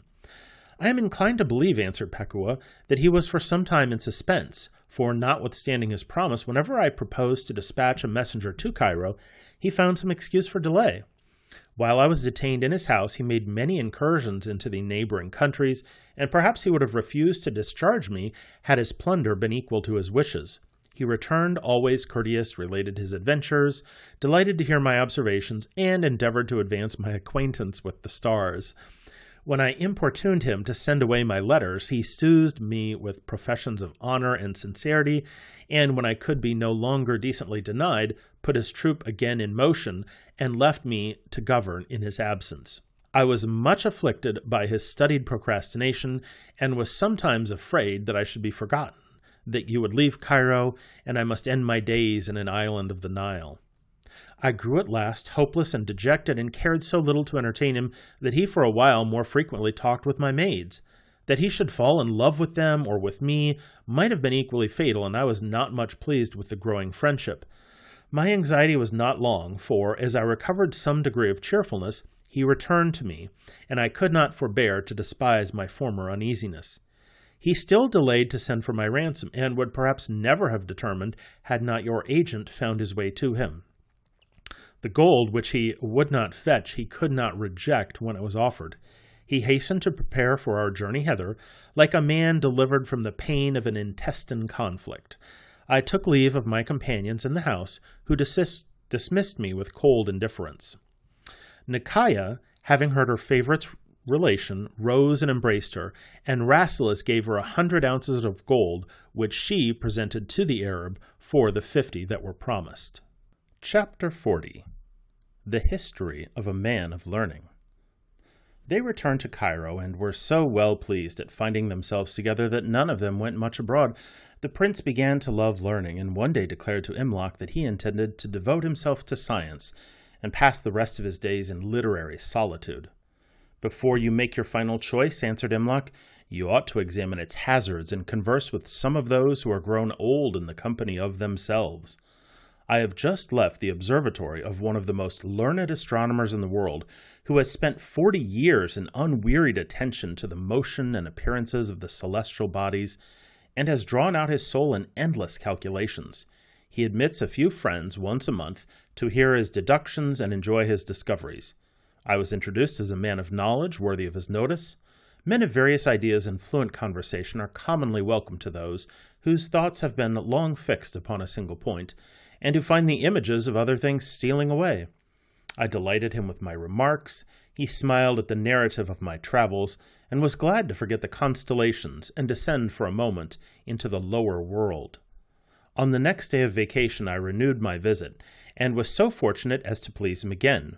He relaxed from that time the severity of his rule, and permitted me to enter at my own choice. I found him always busy, and always glad to be relieved. As each knew much which the other was desirous of learning, we exchanged our notions with great delight. I perceived that I had every day more of his confidence, and always found new cause of admiration in the profundity of his mind. His comprehension is vast, his memory capacious and retentive, his discourses methodical, and his expression clear. His integrity and benevolence are equal to his learning. His deepest researches and most favorite studies are willingly interrupted for any opportunity of doing good by his counsel or his riches. To his closest retreat, at his most busy moments, all are admitted that want his assistance. For though I exclude idleness and pleasure, I will never, says he, bar my doors against charity. To man is permitted the contemplation of the skies, but the practice of virtue is commanded. Surely, said the princess, this man is happy. I visited him, said Imlok, with more and more frequency, and was every time more enamored of his conversation. He was sublime without haughtiness, courteous without formality, and communicative without ostentation. I was at first, great princess, of your opinion, thought him the happiest of mankind, and often congratulated him on the blessing that he enjoyed. He seemed to hear nothing with indifference but the praises of his condition, to which he always returned a general answer and diverted the conversation to some other topic. Amidst this willingness to be pleased and labor to please, I had quickly reason to imagine that some painful sentiment pressed upon his mind. He often looked up earnestly toward the sun, and let his voice fall in the midst of his discourse. He would sometimes, when we were alone, gaze upon me in silence with the air of a man who longed to speak what he was yet resolved to suppress. He would often send for me with vehement injunction of haste, that when I came to him, he had nothing extraordinary to say, and sometimes when I was leaving him, would call me back, pause a few moments, and then dismiss me. Chapter 41. The astronomer discovers the cause of his uneasiness. At last the time came when the secret burst his reserve. We were sitting together last night in the turret of his house, watching the immersion of a satellite of Jupiter. A sudden tempest clouded the sky and disappointed our observation. We sat a while silent in the dark, and then he addressed himself to me in these words: Imlok, I have long considered thy friendship as the greatest blessing of my life. Integrity without knowledge is weak and useless, and knowledge without integrity is dangerous and dreadful. I have found in thee all the qualities requisite for trust. benevolence, experience, and fortitude, I have long discharged an office which I must soon quit at the call of nature, and shall rejoice in the hour of imbecility and pain to devolve it upon thee." I thought myself honored by this testimony, and protested that whatever could conduce to his happiness would add likewise to mine. "Hear, Imlok, what thou wilt not without difficulty credit. I have possessed for 5 years the regulation of the weather and the distribution of the seasons. The sun has listened to my dictates and passed from tropic to tropic by my direction. The clouds at my call have poured their waters, and the Nile has overflowed at my command. I have restrained the rage of the dog star and mitigated the fervors of the crab. The winds alone of all the elemental powers have hitherto refused my authority, and multitudes have perished by equinoctial tempests, which I found myself unable to prohibit or restrain. I have administered this great office with exact justice, and made to the different nations of the earth an impartial dividend of rain and sunshine. What must have been the misery of half the globe if I had limited the clouds to particular regions or confined the sun to either side of the equator? Chapter 42. The opinion of the astronomer is explained and justified. I suppose he discovered in me, through the obscurity of the room, some tokens of amazement and doubt, for after a short pause he proceeded thus: "Not to be easily credited will neither surprise nor offend me, for I am probably the first of human beings to whom this trust has been imparted. Nor do I know whether to deem this distinction a reward or punishment. Since I have possessed it, I have been far less happy than before, and nothing but the consciousness of good intention could have enabled me to support the weariness of unremitted vigilance." "How long, sir," said I, "has this great office been in your hands?" "About 10 years ago," said he, "my daily observations of the changes of the sky led me to consider whether, if I had the power of the seasons, I could confer greater plenty upon the inhabitants of the earth. This contemplation fastened on my mind, and as I sat days and nights in imaginary dominion, pouring upon this country and that the showers of fertility, and seconding every fall of rain with a due proportion of sunshine, I had yet only the will to do good, and did not imagine that I should ever have the power. One day, as I was looking on the fields withering with heat, I felt in my mind a sudden wish that I could send rain on the southern mountains and raise the Nile to an inundation. In the hurry of my imagination I commanded rain to fall, and by comparing the time of my command with that of the inundation, I found that the clouds had listened to my lips. "Might not some other cause," said I, "produce this concurrence?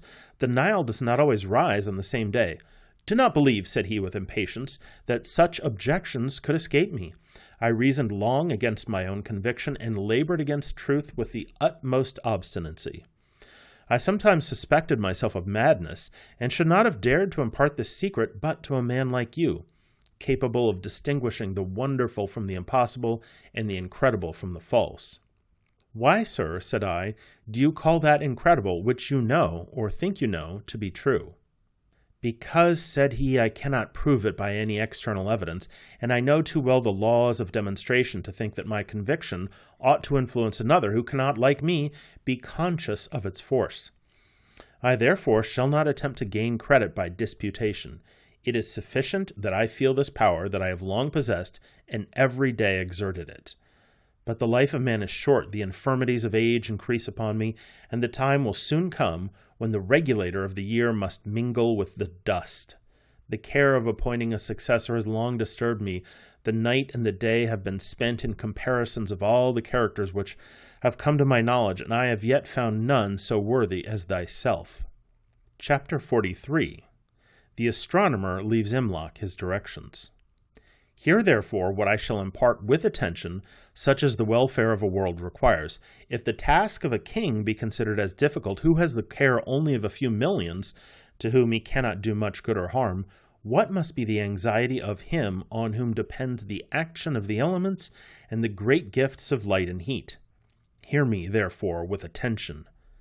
I have diligently considered the position of the earth and sun, and informed innumerable schemes in which I changed their situation. I have sometimes turned aside the axis of the earth, and sometimes varied the ecliptic of the sun, but I have found it impossible to make a disposition by which the world may be advantaged.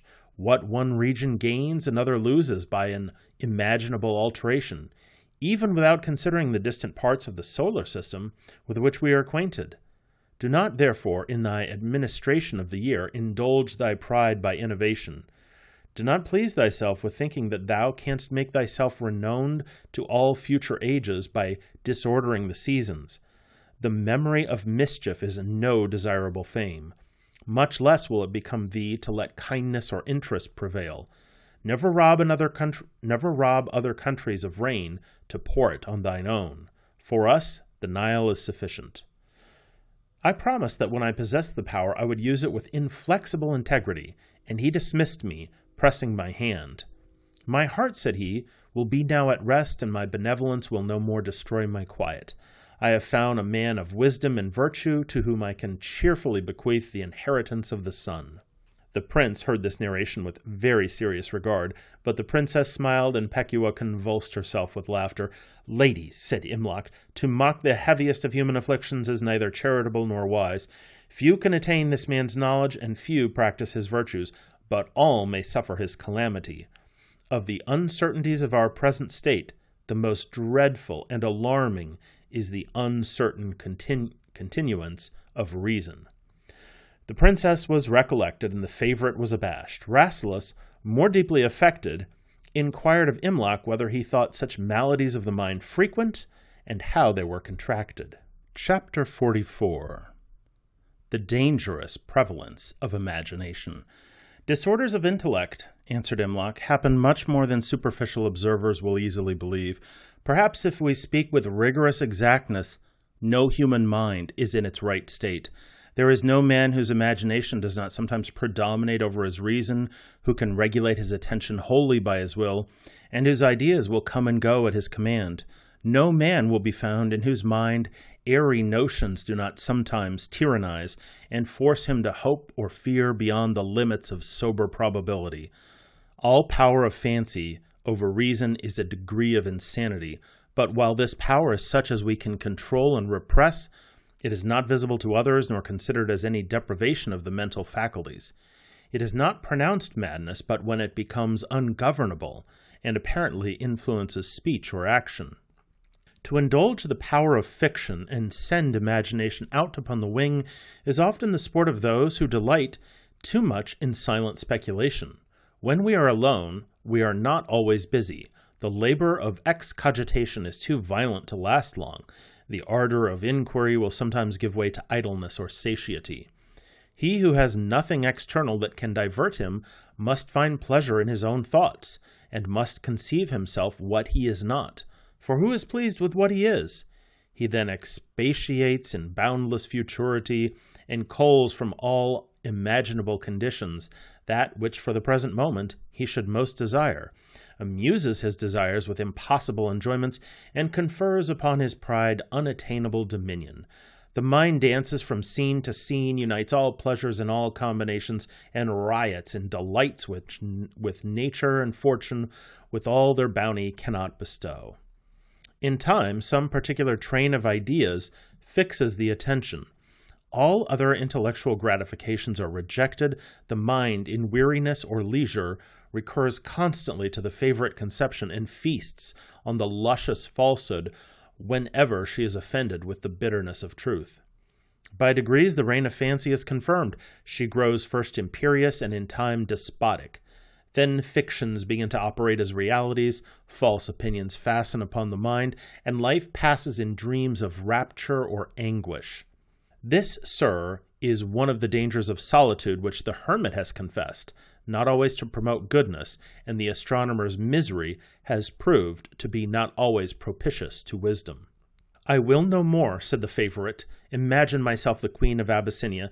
I have often spent the hours which the princess gave to my own disposal in adjusting ceremonies and regulating the court. I have repressed the pride of the powerful and granted the petitions of the poor. I have built new palaces in more happy situations, planted groves upon the tops of mountains, and have exulted in the beneficence of royalty till, when the princess entered, I had almost forgotten to bow down before her. "And I," said the princess, "will not allow myself any more to play the shepherdess in my waking dreams. I have often soothed my thoughts with the quiet and innocence of pastoral employments, till I have in my chamber heard the winds whistle and the sheep bleat, sometimes freed the lamb entangled in the thicket, and sometimes with my crook encountered the wolf. I have a dress like that of the village maids, which I put on to help my imagination, and a pipe on which I play softly, and suppose myself followed by my flocks." "I will confess," said the prince, "an indulgence of fantastic delight more dangerous than yours. I have frequently endeavored to imagine the possibility of a perfect government, by which all wrongs should be restrained, all vice reformed, and all the subjects preserved in tranquillity and innocence. This thought produced innumerable schemes of reformation and dictated many useful regulations and salutary effects. This has been the sport and sometimes the labor of my solitude, and I start when I think with how little anguish I once supposed the death of my father and my brothers." "Such," said Imlok, "are the effects of visionary schemes. When we first form them, we know them to be absurd, but familiarize them by degrees, and in time lose sight of their folly." Chapter 45. They Discourse with an Old Man. The evening was now far past, and they rose to return home. As they walked along the banks of the Nile, delighted with the beams of the moon quivering on the water, they saw at a small distance an old man whom the prince had often heard in the assembly of the sages. "Yonder," said he, "is one whose years have calmed his passions, but not clouded his reason. Let us close the disquisitions of the night by inquiring what are his sentiments of his own state, that we may know whether youth alone is to struggle with vexation, and whether any better hope remains for the latter part of life." Here the sage approached and saluted them. They invited him to join their walk, and prattled awhile as acquaintance they had unexpectedly met one another. The old man was cheerful and talkative, and the way seemed short in his company. He was pleased to find himself not disregarded, accompanied them to their house, and at the prince's request entered with them. They placed him in the seat of honor, and set wine and conserves before him. "Sir," said the princess, "an evening walk must give to a man of learning like you pleasures which ignorance and youth can hardly conceive. You know the qualities and causes of all that you behold, the laws by which the river flows, the periods in which the planets perform their revolutions. Everything must supply you with contemplation and renew the consciousness of your own dignity." "Lady," answered he, "let the gay and the vigorous expect pleasure in their excursions. It is enough that age can attain ease. To me the world has lost its novelty. I look round and see what I remember to have seen in happier days. I rest against a tree and consider that in the same shade I once disputed upon the annual overflow of the Nile with a friend who is now silent in the grave. I cast my eyes upwards, fix them on the changing moon, and think with pain on the vicissitudes of life. I have ceased to take much delight in physical truth, for what have I to do with those things which I am soon to leave?" "You may at last recreate yourself," said Imlok, "with the recollection of an honorable and useful life, and enjoy the praise which all agree to give you." "Praise," said the sage with a sigh, "is to an old man an empty sound.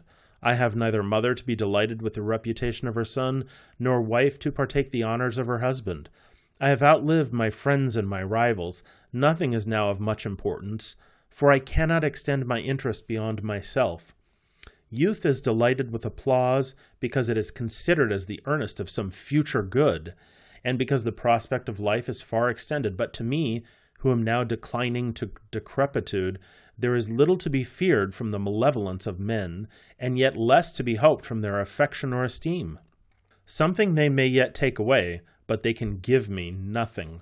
Riches would now be useless, and high employment would be pain. My retrospect of life recalls to my view many opportunities of good neglected, much time squandered upon trifles, and more lost in idleness and vacancy. I leave many great designs unattempted and many great attempts unfinished. My mind is burdened with no heavy crime, and therefore I compose myself to tranquillity. Endeavor to abstract my thoughts from hopes and cares which, though reason knows them to be vain, still try to keep their old possession of the heart. Expect, with serene humility, that hour which nature cannot long delay, and hope to possess in a better state that happiness which here I could not find, and that virtue which here I have not attained." He arose and went away, leaving his audience not much elated with the hope of a long life. The prince consoled himself with remarking that it was not reasonable to be disappointed by this account, for age had never been considered as the season of felicity, and if it was possible to be easy in decline and weakness, it was likely that the days of vigor and alacrity might be happy, that the noon of life might be bright if the evening could be calm. The princess suspected that age was querulous and malignant, and delighted to repress the expectations of those who had newly entered the world. She had seen the possessors of estates look with envy on their heirs, and known many who enjoyed pleasures no longer than they could confine it to themselves. Pekua conjectured that the man was older than he appeared, and was willing to impute his complaints to delirious dejection, or else supposed that he had been unfortunate and was therefore discontented. "For nothing," said she, "is more common than to call our own condition the condition of life." Imlok, who had no desire to see them depressed, smiled at the comforts which they could so easily procure to themselves, and remembered that at the same age he was equally confident of unmingled prosperity and equally fertile of consolatory expedients. He forbore to force upon them unwelcome knowledge which time itself would too soon impress. The princess and her lady retired. The madness of the astronomer hung upon their minds, and they desired Imlok to enter upon his office and delay next morning the rising of the sun. Chapter 46. The Princess and Pekua Visit the Astronomer. The princess and Pekua, having talked in private of Imlok's astronomer, thought his character at once so amiable and so strange that they could not be satisfied without a nearer knowledge, and Imlok was requested to find the means of bringing them together. This was somewhat difficult. The philosopher had never received any visits from women, though he lived in a city that had in it many Europeans who followed the manners of their own countries, and many from other parts of the world that lived there with European liberty. The ladies would not be refused, and several schemes were proposed for the accomplishment of their design. It was proposed to introduce them as strangers in distress, to whom the sage was always accessible, but after some deliberation it appeared that by this artifice no acquaintance could be formed, for their conversation would be short, and they could not decently importune him often. "This," said Rasselas, "is true, but I have yet a stronger objection against the misrepresentation of your state. I have always considered it as treason against the great republic of human nature to make any man's virtues the means of deceiving him, whether on great or little occasions. All imposture weakens confidence and chills benevolence. When the sage finds that you are not what you seemed, he will feel the resentment natural to a man who, conscious of great abilities, discovers that he has been tricked by understandings meaner than his own, and perhaps the distrust which he can never afterwards wholly lay aside may stop the voice of counsel and close the hand of charity. And where will you find the power of restoring his benefactions to mankind, or his peace to himself?" To this no reply was attempted, and Imlok began to hope that their curiosity would subside. But next day Pekua told him she had now found an honest pretense for a visit to the astronomer, for she would solicit permission to continue under him the studies in which she had been initiated by the Arab, and the princess might go with her, either as a fellow student, or because a woman could not decently come alone. "I am afraid," said Imlok, "that he will soon be weary of your company. Men advanced far in knowledge do not love to repeat the elements of their art, and I am not certain that even of the elements, as he will deliver them, connected with inferences and mingled with reflections, you are a very capable auditress." "That," said Pekua, "must be my care. I ask of you only to take me thither. My knowledge is perhaps more than you imagine it, and by concurring always with his opinions, I shall make him think it greater than it is." The astronomer, in pursuance of this resolution, was told that a foreign lady, traveling in search of knowledge, had heard of his reputation and was desirous to become his scholar. The uncommonness of the proposal raised at once his surprise and curiosity, and when after a short deliberation he consented to admit her, he could not stay without impatience till the next day. The ladies dressed themselves magnificently, and were attended by Imlok to the astronomer, who was pleased to see himself approached with respect by persons of so splendid an appearance. In the exchange of the first civilities he was timorous and bashful, but when the talk became regular, he recollected his powers and justified the character which Imlok had given. Inquiring of Pekuah what could have turned her inclination toward astronomy, he received from her a history of her adventure at the pyramid, and of the time passed in the Arab's island. She told her tale with ease and elegance, and her conversation took possession of his heart. The discourse was then turned to astronomy. Pekuah displayed what she knew. He looked upon her as a prodigy of genius, and entreated her not to desist from a study which she had so happily begun. They came again and again, and were every time more welcome than before. The sage endeavored to amuse them that they might prolong their visits, for he found his thoughts grown brighter in their company. The clouds of solitude vanished by degrees, as he forced himself to entertain them, and he grieved when he was left, at their departure, to his old employment of regulating the seasons. The princess and her favorite had now watched his lips for several months, and could not catch a single word from which they could judge whether he continued or not in the opinion of his preternatural commission. They often contrived to bring him to an open declaration, but he easily eluded all their attacks, and, on which side soever they pressed him, escaped from them to some other topic. As their familiarity increased, they invited him often to the house of Imlok, where they distinguished him by extraordinary respect. He began gradually to delight in sublunary pleasures. He came early and departed late, labored to recommend himself by assiduity and compliance, excited their curiosity after new arts, that they might still want his assistance, and when they made any excursion of pleasure or inquiry, entreated to attend them. By long experience of his integrity and wisdom, the prince and his sister were convinced that he might be trusted without danger, and lest he should draw any false hopes from the civilities which he received, discovered to him their condition, with the motives of their journey, and required his opinion on the choice of life. Of the various conditions which the world spreads before you, which you shall prefer, said the sage, I am not able to instruct you. I can only tell that I have chosen wrong. I have passed my time in study without experience, in the attainment of sciences which can for the most part be but remotely useful to mankind. I have purchased knowledge at the expense of all the common comforts of life.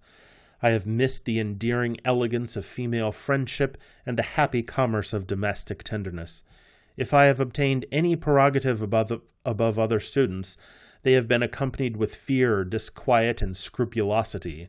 But even of these prerogatives, whatever they were, I have, since my thoughts have been diversified by more intercourse with the world, begun to question the reality. When I have been for a few days lost in pleasing dissipation, I am always tempted to think that my inquiries have ended in error, and that I have suffered much, and suffered it in vain. Imlok was delighted to find that the sage's understanding was breaking through its mists, and resolved to detain him from the planets till he should forget his task of ruling them, and reason should recover its original influence. From this time the astronomer was received into familiar friendship, and partook of all their projects and pleasures. His respect kept him attentive, and the activity of Rasselas did not leave much time unengaged. Something was always to be done. The day was spent in making observations, which furnished talk for the evening, and the evening was closed with a scheme for the morrow. The sage confessed to Imlok that since he had mingled in the gay tumults of life, and divided his hours by a succession of amusements, he found the conviction of his authority over the skies fade gradually from his mind, and began to trust less to an opinion which he never could prove to others, and which he now found subject to variation from causes in which reason had no part. If I am accidentally left alone for a few hours, said he, my inveterate persuasion rushes upon my soul, and my thoughts are chained down by some irresistible violence. But they are soon disentangled by the prince's conversation, and instantaneously released at the entrance of Pekuah. I am like a man habitually afraid of spectres, who is set at ease by a lamp, and wonders at the dread which harassed him in the dark, yet if his lamp be extinguished, feels again the terrors which he knows that when it is light he shall feel no more. But I am sometimes afraid lest I indulge my quiet by criminal negligence, and voluntarily forget the great charge with which I am entrusted, If I favor myself in a known error or am determined by my own ease in a doubtful question of this importance, how dreadful is my crime!" "No disease of the imagination," answered Imlok, "is so difficult of cure as that which is complicated with the dread of guilt. Fancy and conscience then act interchangeably upon us, and so often shift their places that the illusions of one are not distinguished from the dictates of the other. If fancy presents images not moral or religious, the mind drives them away when they give it pain. But when melancholy notions take the form of duty, they lay hold on the faculties without opposition, because we are afraid to exclude or banish them. For this reason, the superstitious are often melancholy, and the melancholy almost always superstitious. But do not let the suggestions of timidity overpower your better reason. The danger of neglect can be but as the probability of the obligation, which, when you consider it with freedom, you find very little, and that little growing less every day. Open your heart to the influence of the light, which from time to time breaks in upon you when scruples importune you, which you in your lucid moments know to be vain. Do not stand to parley, but fly to business or to pecua, and keep this thought always prevalent, that you are only one atom of the mass of humanity, and have neither such virtue nor vice as that you should be singled out for supernatural favors or afflictions. Chapter 47. The Prince enters and brings a new topic. "All this," said the astronomer, "I have often thought, but my reason has been so long subjugated by an uncontrollable and overwhelming idea that it durst not confide in its own decisions. I now see how fatally I betrayed my quiet by suffering chimeras to prey upon me in secret. But melancholy shrinks from communication, and I never found a man before to whom I could impart my troubles, though I had been certain of relief. I rejoice to find my own sentiments confirmed by yours, who are not easily deceived, and can have no motive or purpose to deceive. I hope that time and variety will dissipate the gloom that has so long surrounded me, and the latter part of my days will be spent in peace." "Your learning and virtue," said Imlok, "may justly give you hopes."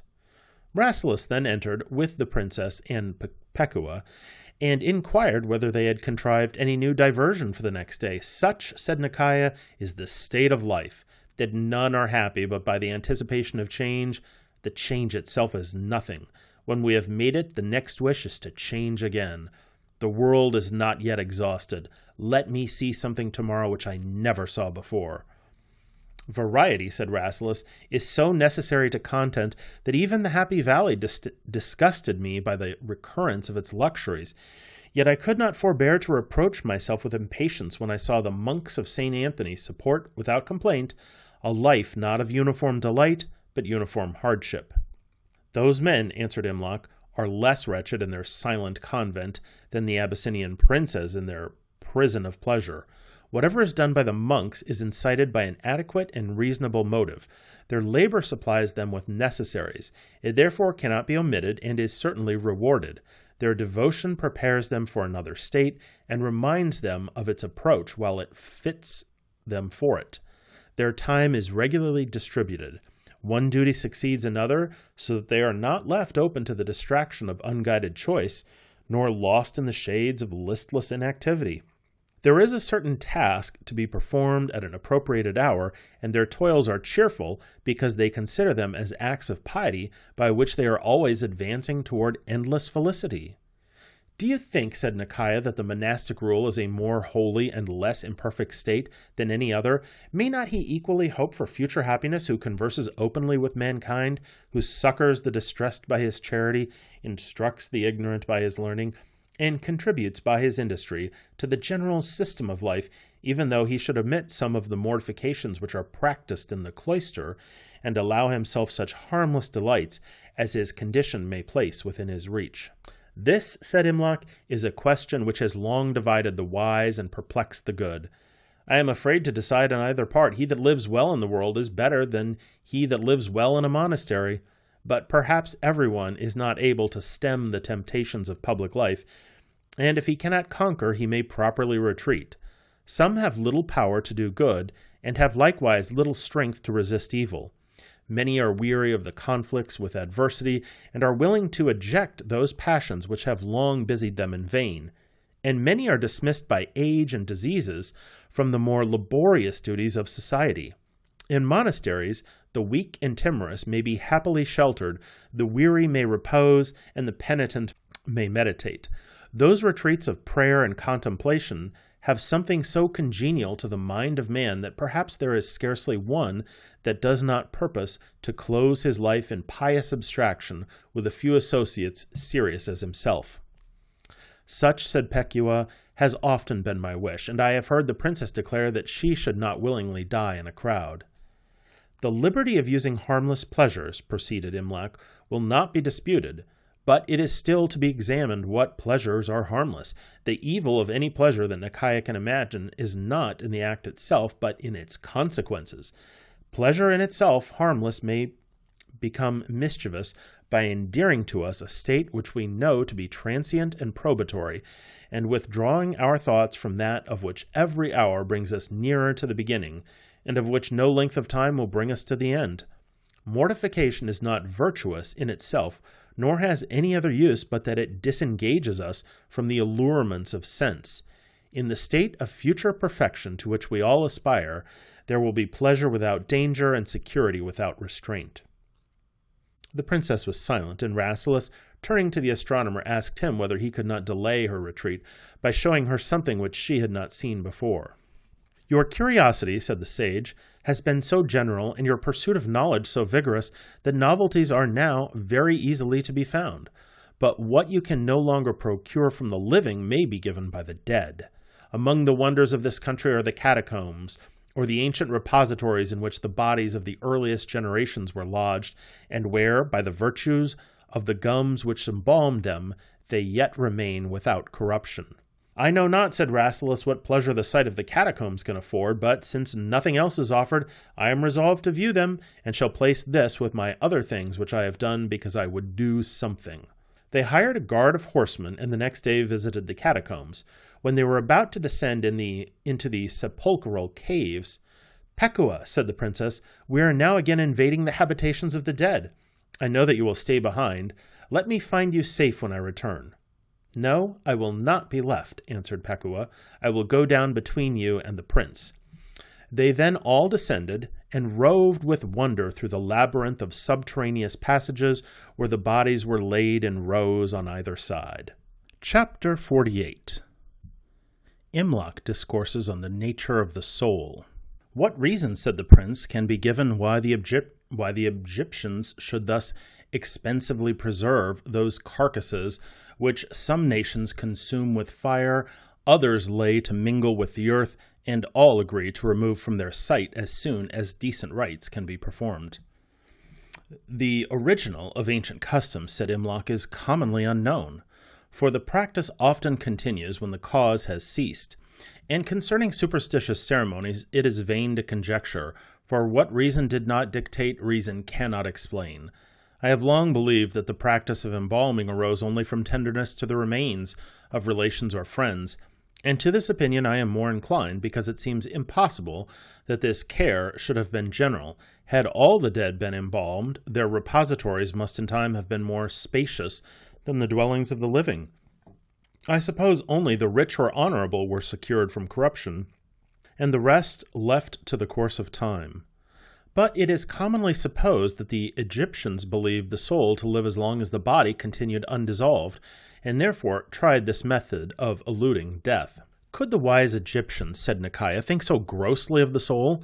If the soul could once survive its separation, what could it afterwards receive or suffer from the body? The Egyptians would doubtless think erroneously, said the astronomer, in the darkness of heathenism and the first dawn of philosophy. The nature of the soul is still disputed amidst all our opportunities of clearer knowledge. Some yet say that it may be material, who, nevertheless, believe it to be immortal.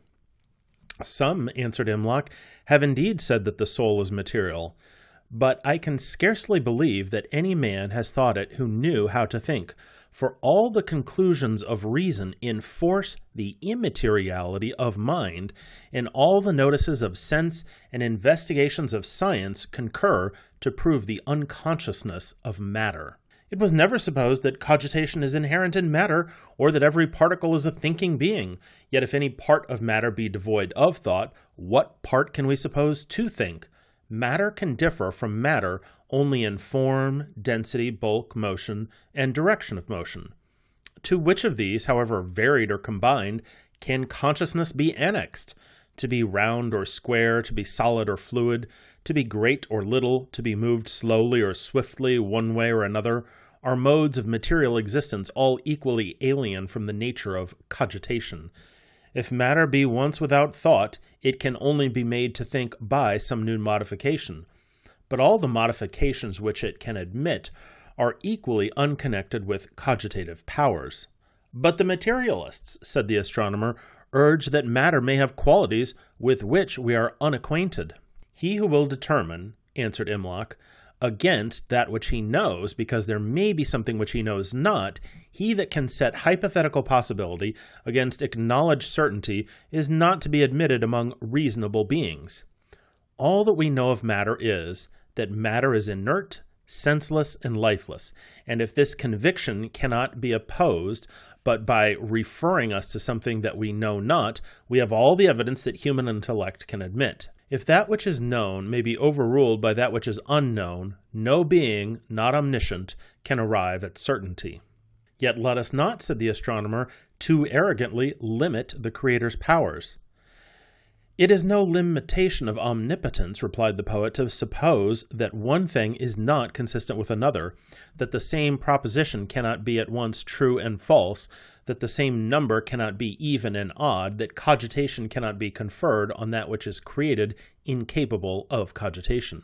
I know not, said Nikaya, any great use of this question. Does that immateriality, which in my opinion you have sufficiently proved, necessarily include eternal duration?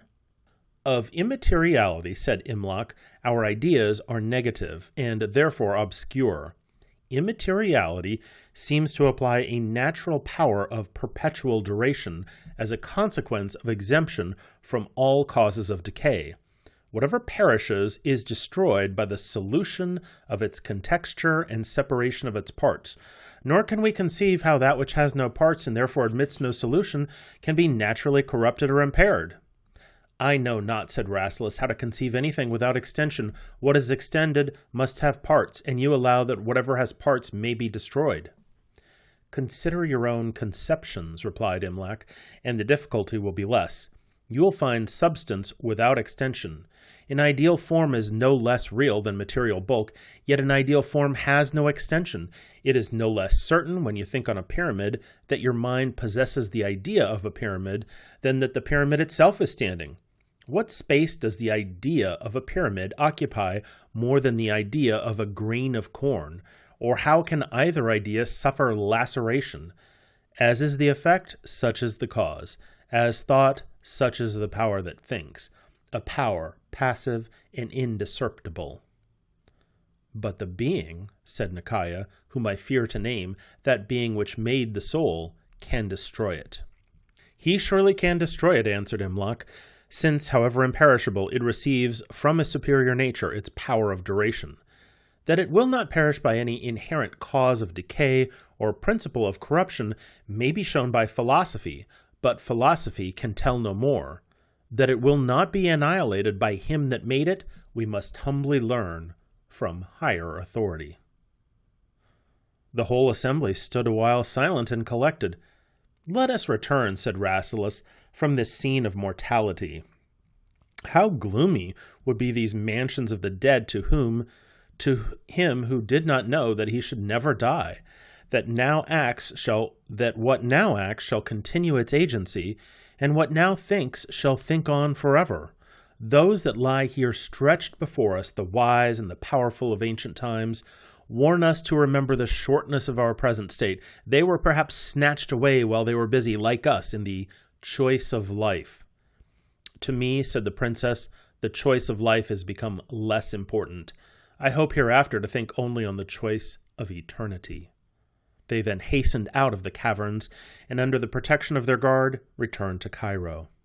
Chapter 49. The Conclusion in which nothing is concluded. It was now the time of the inundation of the Nile. A few days after their visit to the catacombs, the river began to rise.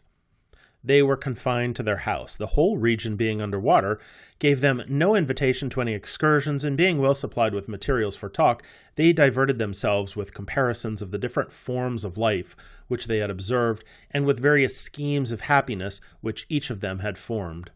Pekua was never so much charmed with any place as the convent of St. Anthony, where the Arab restored her to the princess and wished only to fill it with pious maidens and to be made prioress of the order. She was weary of expectation and disgust, and would gladly be fixed in some unvariable state. The princess thought that, of all sublunary things, knowledge was the best. She desired first to learn all sciences, and then proposed to found a college of learned women, in which she would preside, that, by conversing with the old and educating the young, she might divide her time between the acquisition and communication of wisdom, and raise up for the next age models of prudence and patterns of piety. The prince desired a little kingdom in which he might administer justice in his own person and see all the parts of government with his own eyes. But he could never fix the limitations of his dominion, and was always adding to the number of his subjects. Imlok and the astronomer were contented to be driven along the stream of life without directing their course to any particular port. Of those wishes that they had formed, they well knew that none could be obtained. They deliberated a while what was to be done, and resolved, when the inundation should cease, to return to Abyssinia.